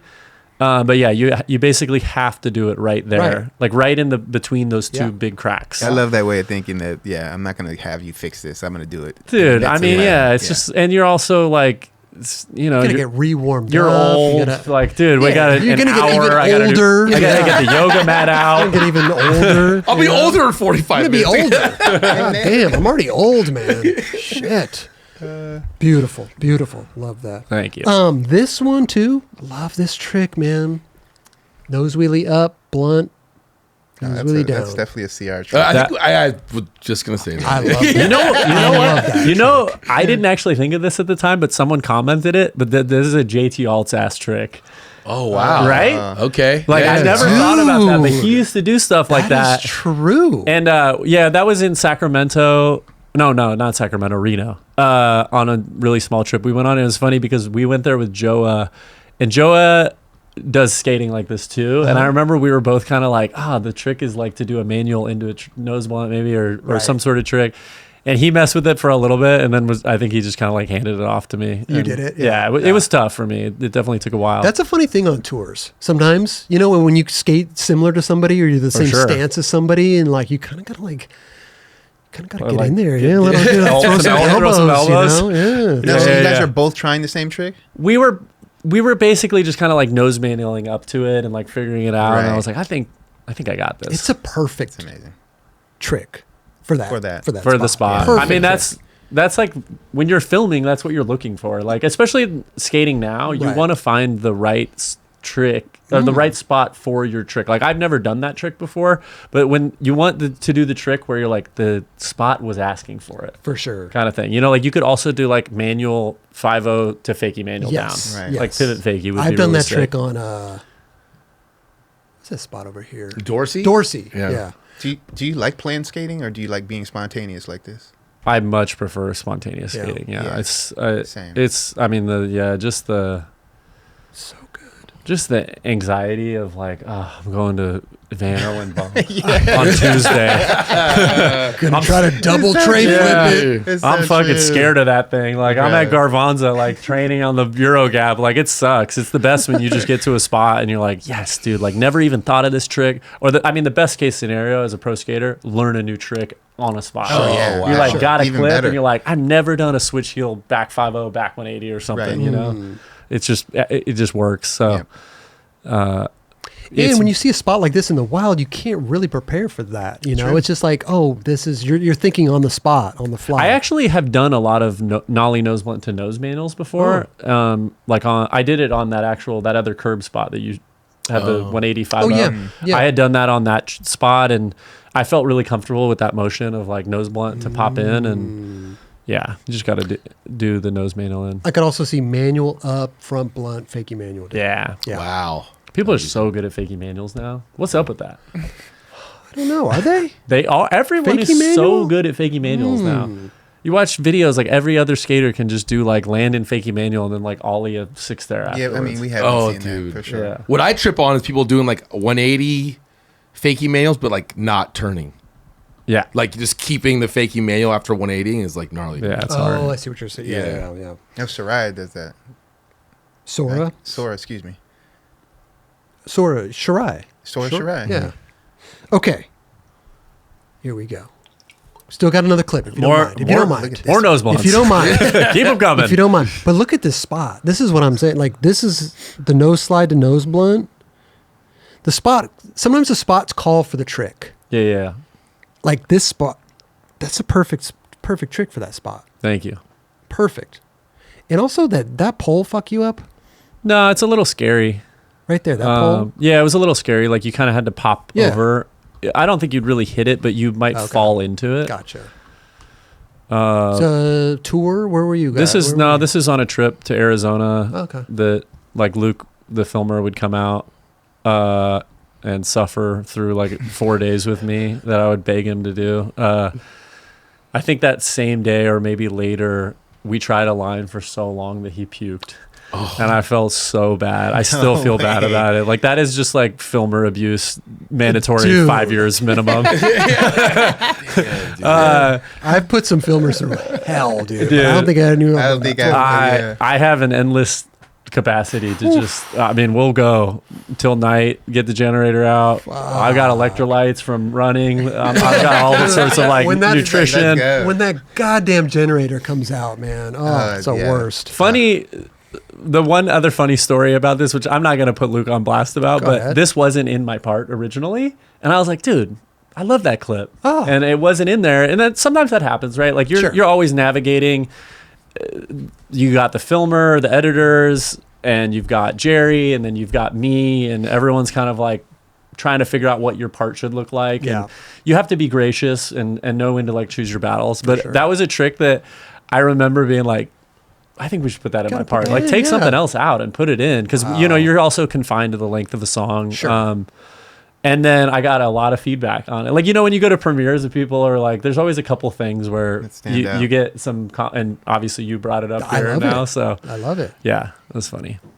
It's a very unique spot, and it seems like it's very hard to like skate regardless. Like this is probably one of the few tricks that you can do. What else can you do? Well, yeah, you wouldn't know. A better skater could do back tail to front blow. I was gonna say back tail to something. Yeah. But it was scary to pop weirdly to like get like the confidence to go vertical enough for a nose, because you know that thing with nose blunts is you want to be really vertical or else you eat shit. Yeah. And it was scary to get the confidence to pop out of a nose slide enough to get into like the vertical of a nose blunt. You see crook to front crook. Maybe. Yeah, you'd probably like pop a little bit off the wheel. Yeah. But that'd be sick. That thing does not grind very well. And there's also security at that school that we just had a lucky 20-minute window. I had tried that a few times before, like, and you just never could get more than like 10 minutes there. Gotcha. That's a great trick. No, Thanks. I like it a lot. That one. Like it a lot. So many nose blunts. So little time. Dude. Some will say this is their superpower. Here we go. This one too. Because we were talking about like jumping before, the switch backside flips. You've done a few switch backside flips. This similar to the nollie flip. Yeah. That trick was like I have to do this just to prove to myself that I'm capable of doing it. I had tried that filming for Seance, which was the last Welcome video that I had a part in, which was probably like 2018. So I was like 31 at that time. I was 6 years younger. Okay. And I couldn't do it then. And I went back and I was like, I was filming with my friend Alex. Shout out Alex, love you. He kind of like stuck it out with me in the winter in Arizona, and we would go out just on a daily basis, just kind of like checking stuff out. And it was kind of getting towards the end of filming where you're like, you know, you're starting to think about what tricks because for me, all of the filming process is fun except for flipping my board down stuff. Like that is just hell for me, but I want to do it because I want to prove to myself that I can. And I also think that like a well-rounded video part should have a little bit of that stuff. And that was probably the third time that we went. And I remember the first time that I jumped down it, I was like, I just feel like I got into a car accident. Like just the feeling of like, you know, I'm not Jocelyn or whatever, so like I just jump, my board flies 300 feet and I like land and I'm just like, oh my god, like that fucking hurts so bad. When you don't jump too, it's like it's jarring to your body. It's like you feel all of your insides. Like I haven't felt that in a while, Dubs, but you feel all your insides like just. It's a muscle for sure that you work out, and then I started like flicking a couple that felt decent, but I have such bad commitment issues with most tricks outside of like a nollie flip or a nollie heel. And I just could not get myself to stick it. And then this time I was just like, dude, we're doing this. Like I filmed another trick that same day. So it was like a rare, like double trick day, which never happens anymore. Yeah, I was going to say. But I land one. I think this is also on my Instagram too. Like, subscribe. No, I'm but Instagram plugs. I posted the bails from it, but I land and break my board right as the sun was setting, and I was just like, dude, I stuck two, and the second one I broke my board, and the sun was setting, and you know that feeling of just like, dude, it's over. Yeah. And Eli, who was watching for cars, my roommate, and Alex were just like. Eli just instantly was like, no, like I'm setting up your next board. Like there's still daylight. And I just did it in like 5 tries. So you got to set up, you had another I did board. it on his board. Oh, you did it on his board? Well, I put his deck on my truck, not his truck. Gotcha. Yeah. But he actually skates the exact same setup as me. So it was like, it was mellow. But Yeah, That thing I looks was long. I It was does, man. really Yeah. surprised I love, to roll away. dude. I love a good switch backside flip. It's a hard trick to like distance. I feel. I feel like it's an easy one. Yeah, I think Yeah. it's a- it's a Backside Dude. backside flips in general, like you can really like throw out there, and also the bail on them is really easy because Really? you just land. You're and fall landing- on your back. Like you ever try to frontside flip a stair set or That's like nollie hard. front Going 180 a fake, stair yeah. set? Going- No, you yeah. land and just jam your fucking Yeah. toes and have nowhere to go. I would always prefer to like. That's Like my interesting. go-to trick is like a switchback 180 down a big gap. Oh, yeah? because you just kick a couple out behind you, and then you're landing regular. You're landing so- regular, right? That's Yeah. the only good thing I could find. Say. I mean, it's about hard that. to flip and feel confident about it because I don't have that. Like, I'm like the type of person, I won't even skate that 5 stair at Baker Boys. I will never flip my board down a set of stairs until it comes time to do it on a video Okay, part. Gotcha. I'll do it off of like Gotcha. the Only when we're filming. up the Euro gap, but Yeah. I'm like, no, I'll have 2 or 3 a year for a video part where I'm like, I'm gonna do switch backside flips every day for a week. I'm gonna try them down like the drop that's this tall, and then we're going, and I'm just gonna do it. Because why do I want to eat shit on the 6th stair at the I skateboard? agree, Yeah. dude. So I true. agree. Yeah. You could slide a little bit though. You Yeah. There's some forgiveness, a little bit. Yeah, smooth floor. but still. I hear you though. Yeah. I ain't throwing shit down even down a curb. Also, this trick now, it's kind of these days, I should say, like this next trick is kind of like more of like a basic trick. I feel like it's kind of like a standard issue trick, but you did it so well. I do. Talking shit, I do Chris? love it. This is like pretty easy. No, like, That's light work. but you know what I Oh, mean yeah, though? I was- Like you see a lot of flip out tricks. Yeah. And I feel like sometimes you don't need to flip out.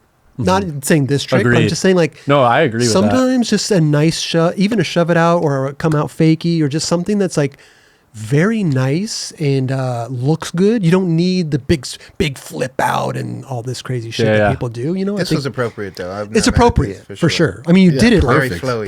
perfect. Price has this rule that I love and I try to follow, which is if you're flipping out, you got to catch it above sea level. Okay. You know, Okay. because Good one. otherwise, Hold on, let's examine. Oh, shit. You're gonna go frame by frame. No, cut that. You're gonna go Cut frame by tape. frame. I think You you're did- good, okay, Nah, dude. You're good. You're definitely good. got definitely good on that one. Yeah. The angles are kind of favoring me though. Fish He was that's under pretty it a low. little bit. Okay. Nah, but you got to catch it like clearly, Yes. pop it up, Got you. catch it, Yeah, right? Like dude. Dylan is the ideal. Dylan. Oh, Like yeah. there's no one who'll do it better than Dylan that. But Reader. you want to catch it. I love like flick, catch, kind of turn. Yeah. Like that looks really Right. nice to me. Like if this one exactly what bounced you off did. the ground a little bit, like it wouldn't. You know, that was really hard for me for whatever reason because actually the ledge is low and also there's something about the angle of that ledge that kept pitching me off. Like I couldn't just reliably nose slide it and sit in it. Would it pitch you off? It would pitch me off towards the grass. Towards the So you'd have to grass. go really fast. Huh. Like I was going as like just about as fast as I felt comfortable with. You Sure. could see how far I'm gapping out. I mean, yeah. And That I had wall? a couple that I like Supermaned where I just missed and Oh, dove. no. But that was a couple trips back. It does, you know, it turned out to be a fine clip. And Mm-hmm. I actually was doing switch flip to switch. And then we got the nollie nose slide, nollie flip to switch. So I was like, let's do switch flip to okay. regular I see so what that you're they saying. pair. Right. Because the other one, yeah, I do nollie nose slide, nollie flip, catch it, go to switch, which I think switch tail, switch flip to switch is sicker. Yeah. But Right. since I already had it, I was like, let's do like a little bit of like a yin Plus, and this yang one kind flow. of thing. It seems like it flows It better, and he does. can Yeah. maintain the speed. Yeah, right. better, with yeah, yeah. Filming. When you go to switch, you almost always like kind of have to curve out that last Yeah, little exactly. bit, or like go to regular or whatever. Would that wall mess with you right there? Like the Yeah. start? Not only that, but it's there's There's that little grate. grate there. Yeah, that spot is really tough. Like I've seen I think Nikolai backtail kickflip that, which Okay. is so impressive. But I seriously had to go full speed to do that, Really? like just to get to the end because I kept getting kicked off. It's cool. Sometimes, like in videos, I like to review and slow mo stuff also because, like, I feel like in videos also, like, some tricks just fly right by. You know, it's like the nose slide nose blunt that you did. It's like that went by really quick in the part. Right. Yeah. But when you really like slow mo it and break it down, it's like you get a new look at it. Yeah. Well, the I like- filming on this is good too. Yeah, Dude, the Luke's filmer got did a good bars. job. Luke Really Murphy good. at Luke Murphy Media. Okay, another Instagram plug. Man. Yep. A lot of Instagram plugs today. He's one of the best filmers in the industry for sure. He did a great job right there. Yeah. All right, but by the way, these are from this Endless Beauty video. One more clip that we can go over. I mean, we can go over your whole part if you want, but Sure. This we were watching this video, and there's like 5 spots in here at Yeah, one. yeah, You know yeah. that? Did you notice For sure. that? Like The you got there's the Muska Crook. Yep. Also the whole line that Muska did. You can see in the clip. yep, And Muska's the Muska 50-50. rail, right? Yep. Carol. Then Carol, then Guy switched Crook up that rail. Oh, he did. Yeah, That's right. and Mouse, I remember yeah. the Carol. It's funny. It took us a while to figure out what that Carol ollie was in because it's in Beware the Flare. It's Yep. not in a video. Oh, It's in that. Remember that really interesting. sick montage that they put at the end of Beware the Flare? Yeah. Oh, yeah. Super dope. Or Beware the Flare. It was an ad too, right? I think it was so. Lakai ad. Yeah, that was basically why I wanted to do that. Like I like the little like homage to Yeah. Carol, and I wanted to have a big switch ollie in my part. Ty put that together, right? Yep. Yeah, yeah. Yeah, definitely. it's such a good tour video. Yeah, but Guy, Muska, Carol, and then Guy. Howard had a switch crook, then switch back tail shove. Oh, on the ledges up there? Yeah, yeah. True. Kelly, you know. Or the switch back tail shove, then switch crook. Was one of those two. Either whatever it was. way. Yeah. Hard to do. I mean, big. Yeah, hard Big to commit. switch ollie. Hard to commit to. Yeah. And I feel like there's a lot of stuff going on in the landing. There's like that Yes. little curb. I that little- actually thought that I was going to land. I was scared of landing because I thought that I was going to go down the 3 stair. And then the one that I just landed, you can actually see I kind of clipped the stair. But right afterwards, because that stair kind of juts out this way. So it's like quite far that you've got to go. Yeah. But then I thought I was going to go down that stair that's right there that Muska like ollie. He like skids down after he 50-50s. But I ended up just kind of Curving. making that curve. Okay. Like when you're in that blackout state and somehow I just made the little, It all worked out. It The worked little out zone. perfectly. I couldn't commit to it. And the funny thing was that like we went back to shoot a photo of that at night and Jerry was kind of mad because he's like, dude, you're going to kill yourself. Like we went with no camera light or anything. Like we were just in the area and I wanted a photo for an interview I was working on. The photo never even came out. Who shot it? Kyle Seidler. It was a great photo too. I think Quarter Snacks used it in their thing. They did. I did like a 5 favorite parts that's with them. cool. But it was like 30 minutes of me hucking over that thing, killing my legs because as you know, doing that, I'm out for a week. And Jerry was just like, dude, you gotta be more careful in like, what are you doing? You already have the clip, but like, you want the photo. I want to see the photo. I mean, look how that's a huge switch check ollie. my dude. Instagram, Chris. We're gonna start charging you. No. Another plug. It's not actually. I don't think it's on my Instagram. I think it's on the Quarter Snacks Instagram. Okay.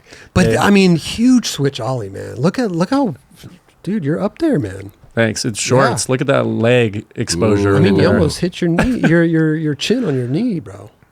Someone, you tucked it. a friend of mine pointed this out to me, but they're like, I like how you were hucking in shorts. Which I don't know why, but I was. What is that? What- I guess, yeah. No, it's just like kind of a thing that I guess people don't like hucking in shorts, and I mean skating in shorts in general can be a little like there's a group of skaters that are like don't skate in shorts. I love skating in shorts because I grew up in AZ, but also because I wore that knee brace for 6 years, I never wanted to skate in shorts because I never wanted to show it. Right. So now I'm like I'm free. But it Short does footage, look yeah. cold though. It's like you got the sweater and the beanie on, and you're wearing shorts. It was a little cold. Yeah, that was actually the day after the New Balance intervals premiere. I watched Tiago. I was like, I'm putting on my Tiago. I'm going straight to UCLA. I'm going to switch ollie the biggest thing there. That was a cool video, man. Yeah, it was Really great. good. Anyway, I could see how that got you psyched. Yeah. good stuff. Good stuff. Like I said, we maybe do we have his part, JC, there? Because I would love to look at the nollie flip too. Do we have it? How did you choose on the song for your part? Oh, that was a whole saga. Yeah. I had there's a good story, which I don't know how much of it will cut or not, but I had a song in mind that I loved that was really epic. And Enya. no, I'm not going to say because I still want to use it. When I retire in 3 years, I'll use it.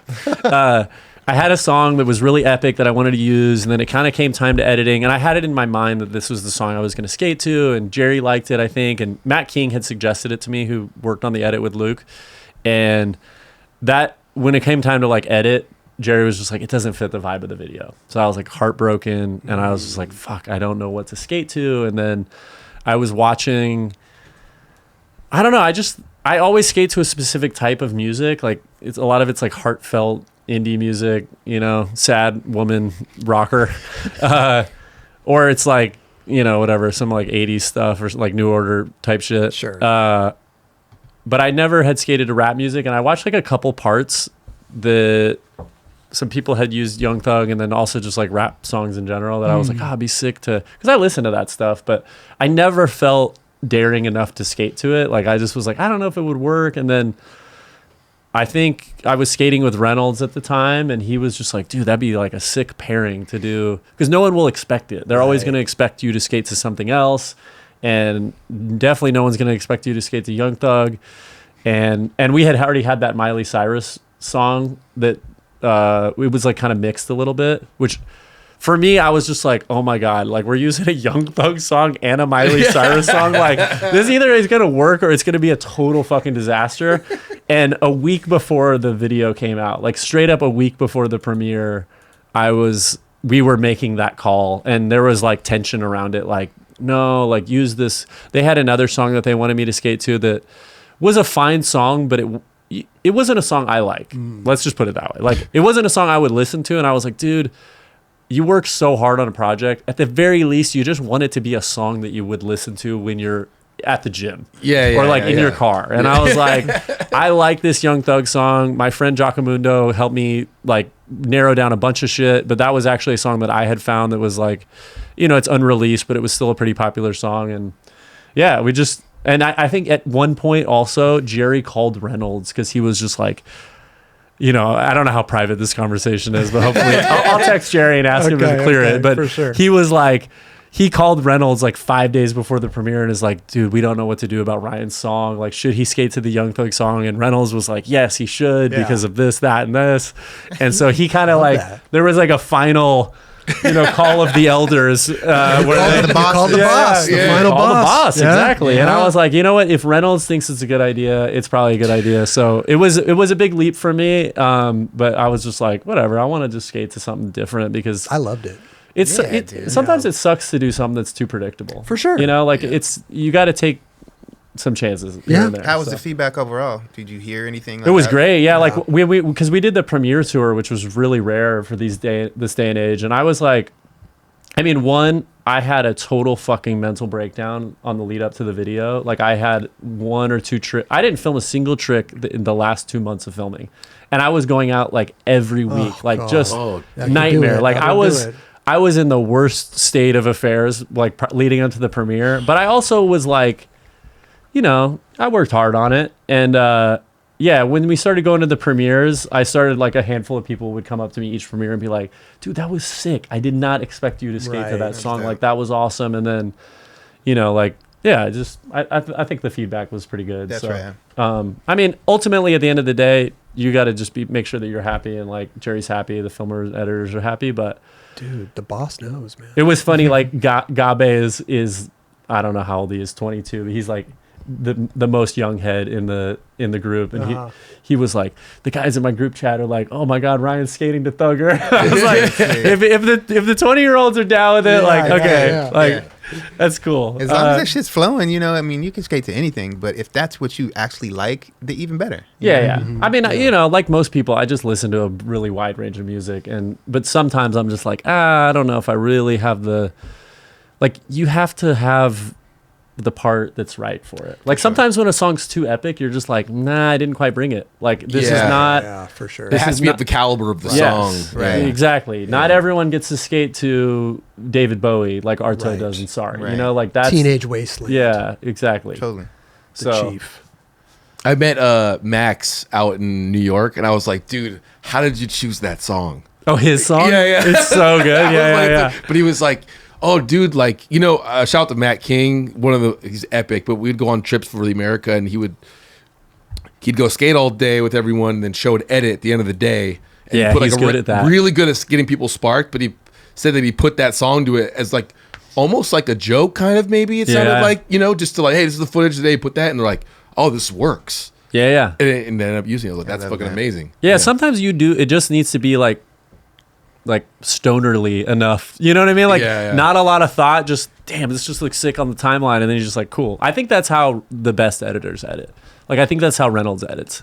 He's just like this seems like a sick vibe, and then you just kind of run with it. You can't put too much thought and shape to it before it's done.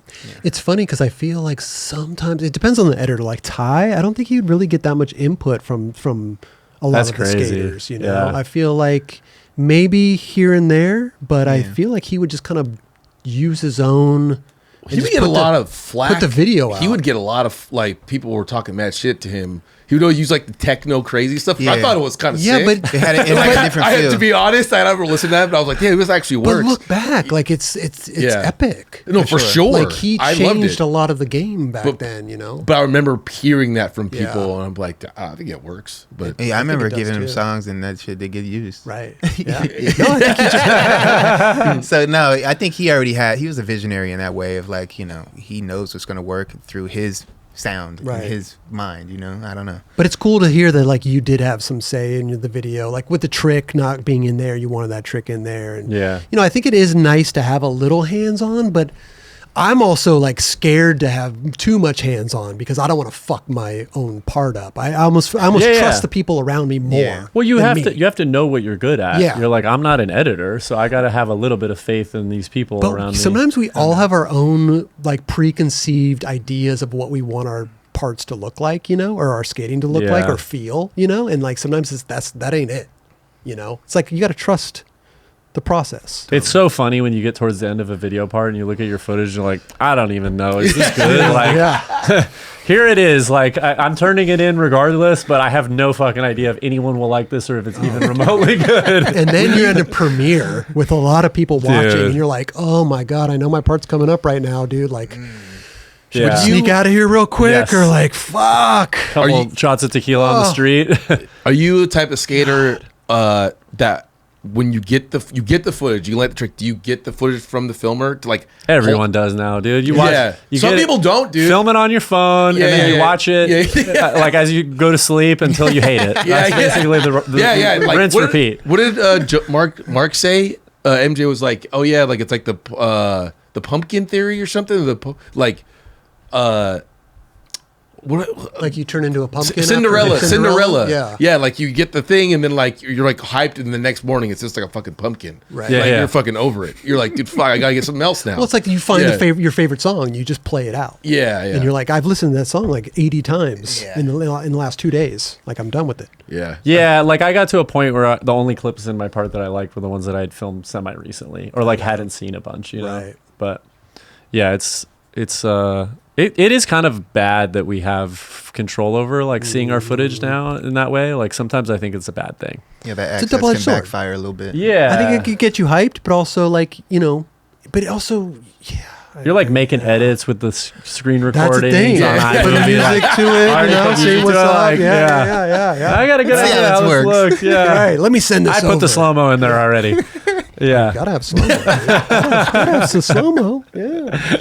No, but you guys did a phenomenal job on it, dude. It was a great video, especially for the first kind of, like you said, like what sci-fi is like through the ads, through the clothing, through the team. But now to see it Thanks. Yeah. come full, in a video, it's cool to see everything. And It's hopefully har- there's another one, man. Yeah, I'm it's hard. really- Like I will just add, it's hard to make a video with limited resources. Like True. small board brands that are out there that you like Limo or Passport or Frog or Sci-Fi. Like it's hard to make a full length video. You're relying on the shoe brands to kind of carry a lot of the weight, and you're also everyone's overextended, and yeah, there's just not a ton of resources at your disposal. So it's like a labor of love for sure. I mean, looking back on all the tours we went on, it's like, oh yeah, you got 10 guys plus a filmer, plus a photographer, plus a team manager. And we're in China. You got home, yeah, you're in China. You got flights. You got even driving across country. It's like you got every night you're at a hotel. Yeah. You're booking like 12 hotel rooms. God damn. You're per normally. diem. I mean, Chris, tell us what it was like in the good days. man, Dude. it was expensive. Oh, it was great though. We got per diem. It was beautiful. Yeah. Staying at Dude, also, like I got into skating at the tail end of when you went on a international trip, all you had to do was get one photo because there wasn't even a tour edit. Like I would go on trips with guys like Freddie, and all they had to do to justify the whole trip is get one photo for the mag article. You know, like you didn't even have to film and edit it. Throw in a couple demos in there, you know, make the distributor happy. Yeah, good. Yeah, shake hands, party with the distributor. Oh yeah, most importantly. 100%. Yeah. Make it memorable for him. Yeah. No, but you're right. It is. My point of that was it's expensive, and to make a video these days with the limited resources is difficult. Yeah, it's super challenging. Yeah, that's why shoe brands play a big part in it. You know, Yep. New Balance. Shout out to New Balance. Shout out New Balance. They're doing a great job. Saved my flailing career. Also, I noticed like that company Whip kind of sponsored the whole like tour. Yeah. Which is amazing. I went to some trip. That's where I met Max and some of the guys. Yeah, at the Brooklyn Banks. Yeah. That like the fact they're putting all this money, investing it into like a company like Sci-Fi to go do a tour is pretty amazing.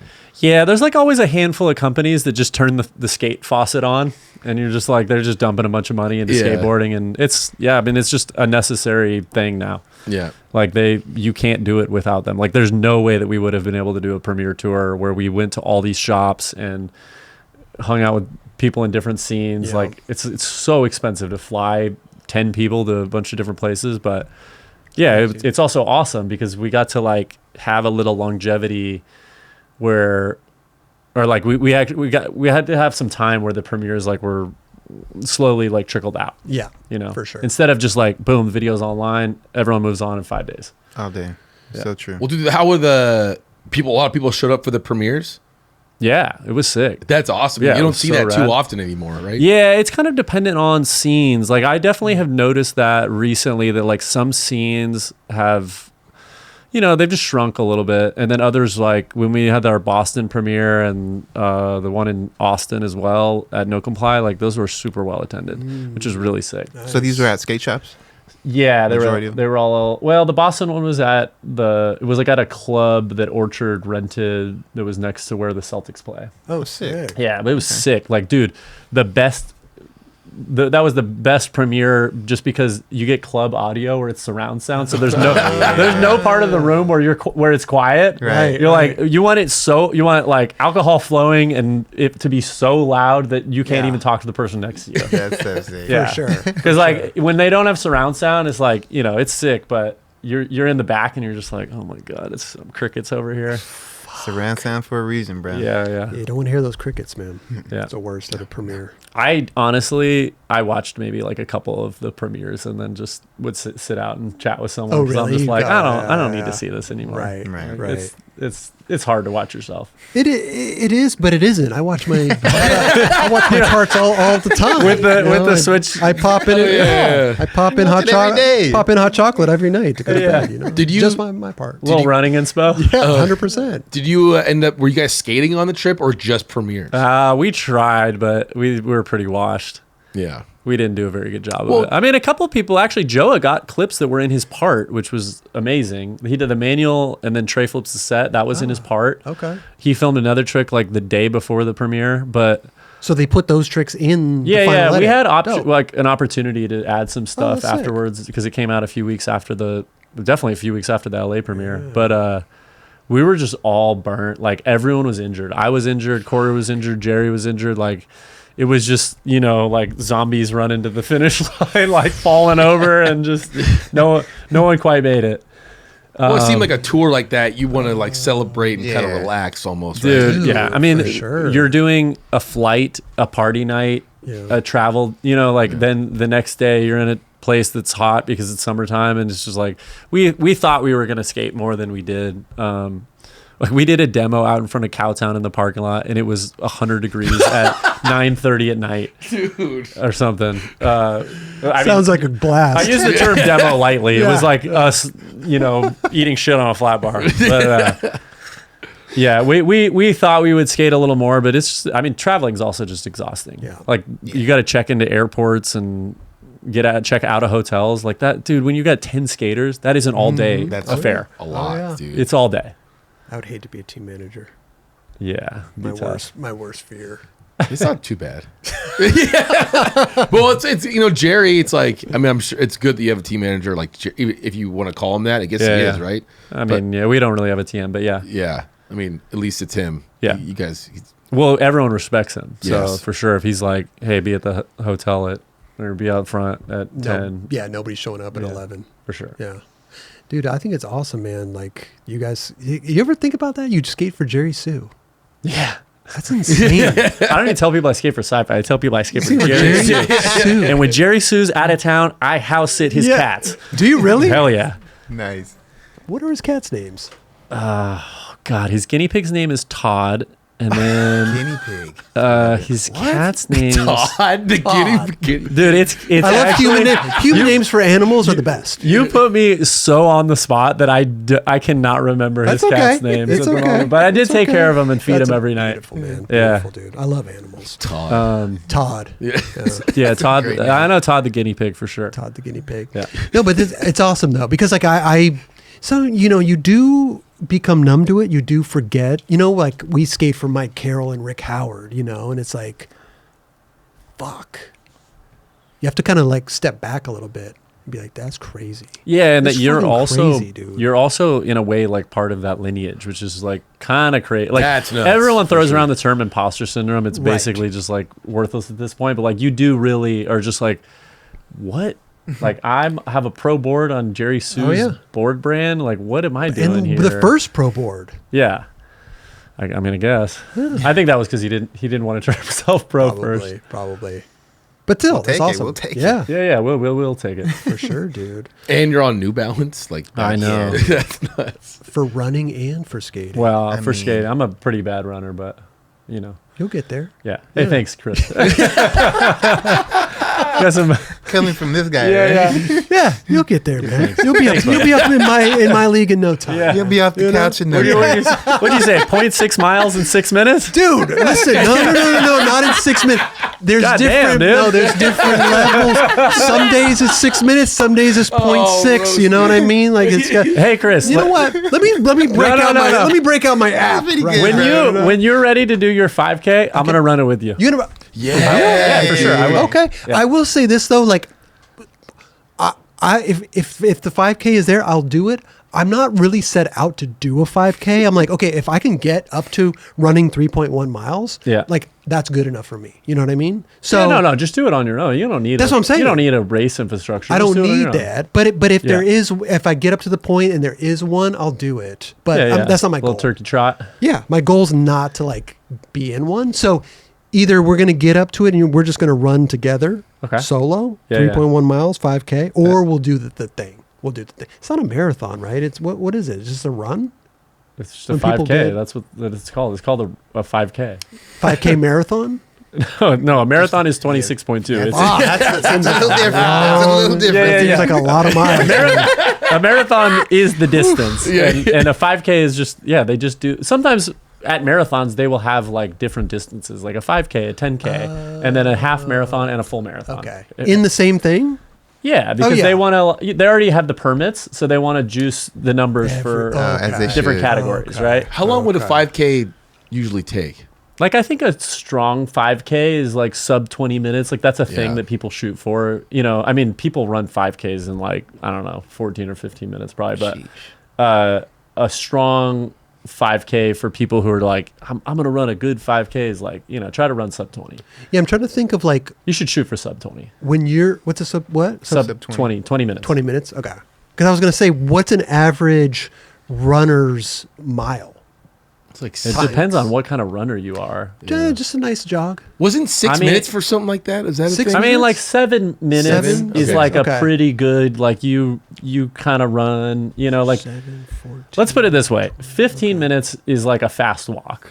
And like a slow jog is like 10 to 11 minutes. Okay. And then you're getting faster into like, the fastest miles are like 350 by men. Okay. 340 something. Gotcha. So like if you could do it, there's very few people who do sub 4 minute mile. So that's really fast. So like, but like dude. for someone like sprinting the for whole- someone like you probably could run, if you train for it, like a 6 to 7 minute mile. So like we're doing a sub 20. sub 20. Yeah. Yeah, That's what we're doing. sub 20. Sub 20. Yeah. So Okay. sub 20 at like, I don't know what a 5K is, 3.1 or 3.2 3.1, miles. That's like 3.1. 6 to 7 minutes a mile. Okay. Yeah. Okay. So that's pretty, yeah, like you're. Yeah, you you're- were making fun of me for doing 6-minute miles. No, I No, you said wasn't. 0.6. Yeah, you were. You were. Oh, 0.6. My bad. Yeah. I'm almost there. Ryan, I'm almost there, dude. All right. Listen, I'm enjoying myself. That's all that matters. That is all that matters. I'm enjoying myself. Yeah. That's great. It's literally just about getting out there and sweating. It That's is really, Like, and I love it. Who man. cares? I love Like it. run slow. It does not matter. Yeah. No. I'm truly enjoying myself, and That's sick. yeah, and I think it's just like I get inspired when I watch like that Bickley Later with you talking about the trail running and all that stuff. Like it's cool. It's just cool. It's inspiring to know that like there's like I'm starting off on my journey, but like watching somebody like you who's like in it and like doing these crazy 200 mile, 300 mile, whatever it is. Like, wait, did you say 800? No, 300 mile.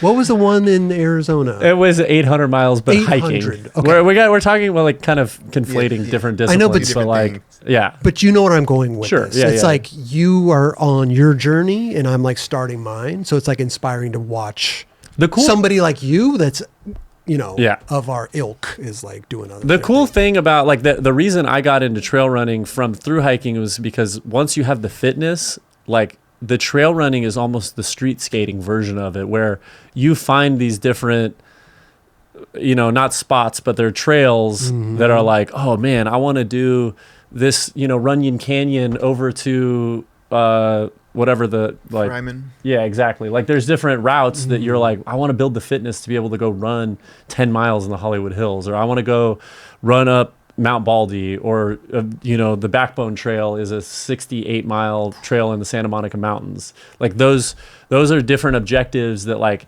for me, the kind of through line with skating is like, oh, it's sick to build the fitness so that you can go do these like incredible things. Like when I ran the Grand Canyon from rim to rim to rim, best day of my entire life. Great. Without a doubt. Like better than any video part I've ever had. Like the feeling of being in the canyon alone, like all fucking day, and like not knowing if you're gonna be able to finish because you're so far away and there's no one there to help you. Like, I mean, you could get air evac'd out or something. Sure. But it's like that thrill mimics street skating for me Well, a that's lot. crazy. Yeah. Yeah. But once you like start to get a little more fit, you should try out a little trail running, because you're like, oh, sick. I could do whatever I don't know what the Hollywood Hills are over here, but there's probably lots Yeah, over I by don't know. the. I'm sure there is. We'll figure it out. Like I said, I'm just starting on my journey, and I'm loving it. I'm having a great time, dude. Sick. And I look forward to running. Nice. Which is crazy because I would have never thought that in a million years. But Wait, what started it? the running? Yeah. I don't know. I just chasing the sweat. Yeah. I wanted to sweat, man. And again, like if I go skate or something, I don't know if you just go skate the curbs. You're not really like. No. It's not the same as like going out and skating like a ledge for 6 hours trying to film a trick where you're just depleted, The reason I got hooked on it was that it's just a reliable, quick workout. Yeah. Like you Yeah. could go run for an hour and your whole day just feels pretty good. And you're just like, yeah, I just got it in. I'm the same way. Like sometimes I'll go skate.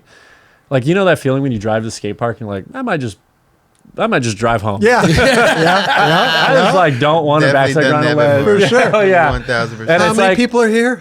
Yeah. And it's like every time you go run, you're just like, damn, this is just like reliably a good time. Yes. And I'll be done with it. And like the rest of my day, I'm going to be just like riding cloud nine. And it's interesting too because sometimes like I don't think I'm in like the best physical shape yet with running, but sometimes like I will get into like, you do like the 6-minute run, then you walk for 2 minutes, and you do a 6-minute run, then you walk for 2 minutes. Yeah. And by the third one, I'm like, my legs fucking hurt right now. And I'm just going to keep going.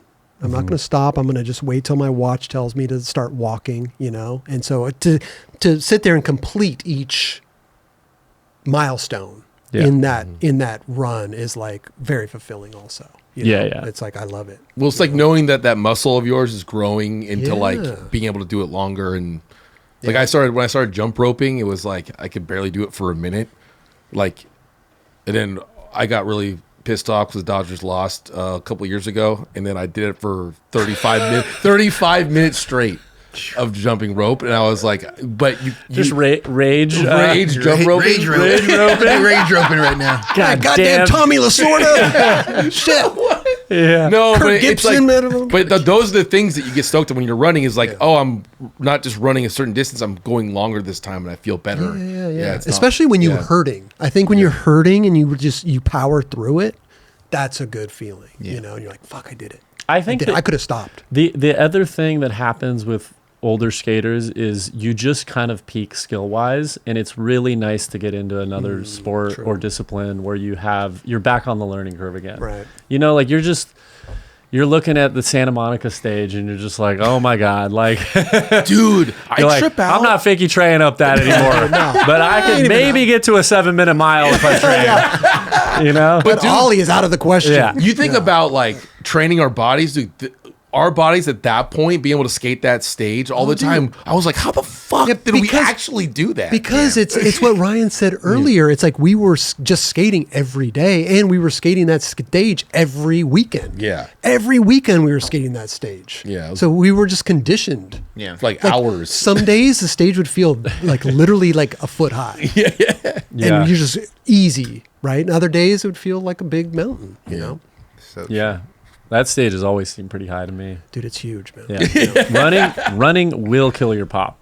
For sure. Really? Whoa, dude. Whoa. I quit. It does diminish your explosive muscles. Like you're building, I'm not a fucking scientist, but you're killing a lot of your like fast twitch muscles and building like slow twitch, so your legs become strong, but they're also sluggish in a way. So like if you want to dunk or you want to pop really high, running is not going to be good You for know you. what? Now that I think I'm good. I'm good. I don't need to dunk. I don't need to pop high. I'm Well, good. you're not skating. You're not popping high anymore. Nah, I dude. don't care. I'm not trying to get up on that stage. Yeah. All right, dude. Well, this has been amazing, dude. I love it, dude. Congrats on everything, man. Thank you. Yeah. Also, you're welcome back anytime. Come kick it. Come with a friend. Come hang out with us, dude. Nice. Well, doors always open. come kick it on the live show. Sure. Oh yeah. Oh, yeah, that'd be we got a fun. live show. Just talk about skating and stuff like that. Yeah. Can we give you some 9 Club stuff to take home with you? Sure. Dude. Kelly, you do Love the it. honors, dude. What size are you? I am a large. Large.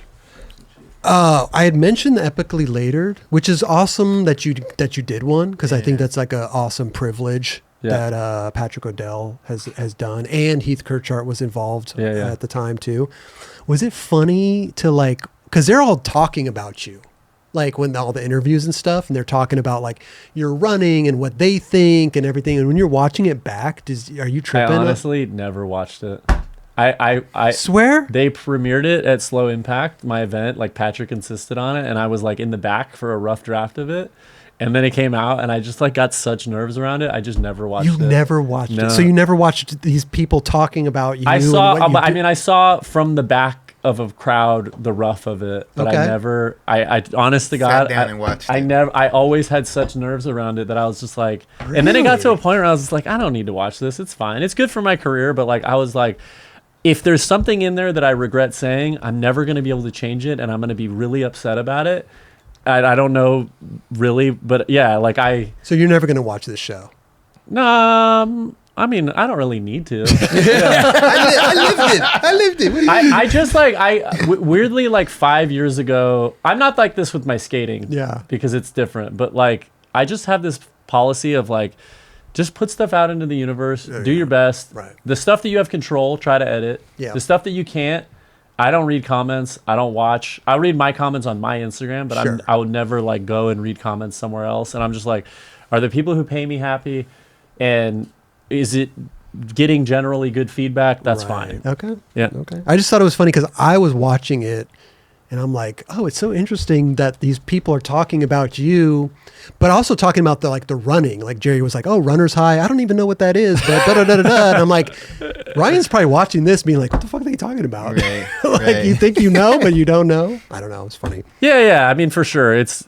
I don't know.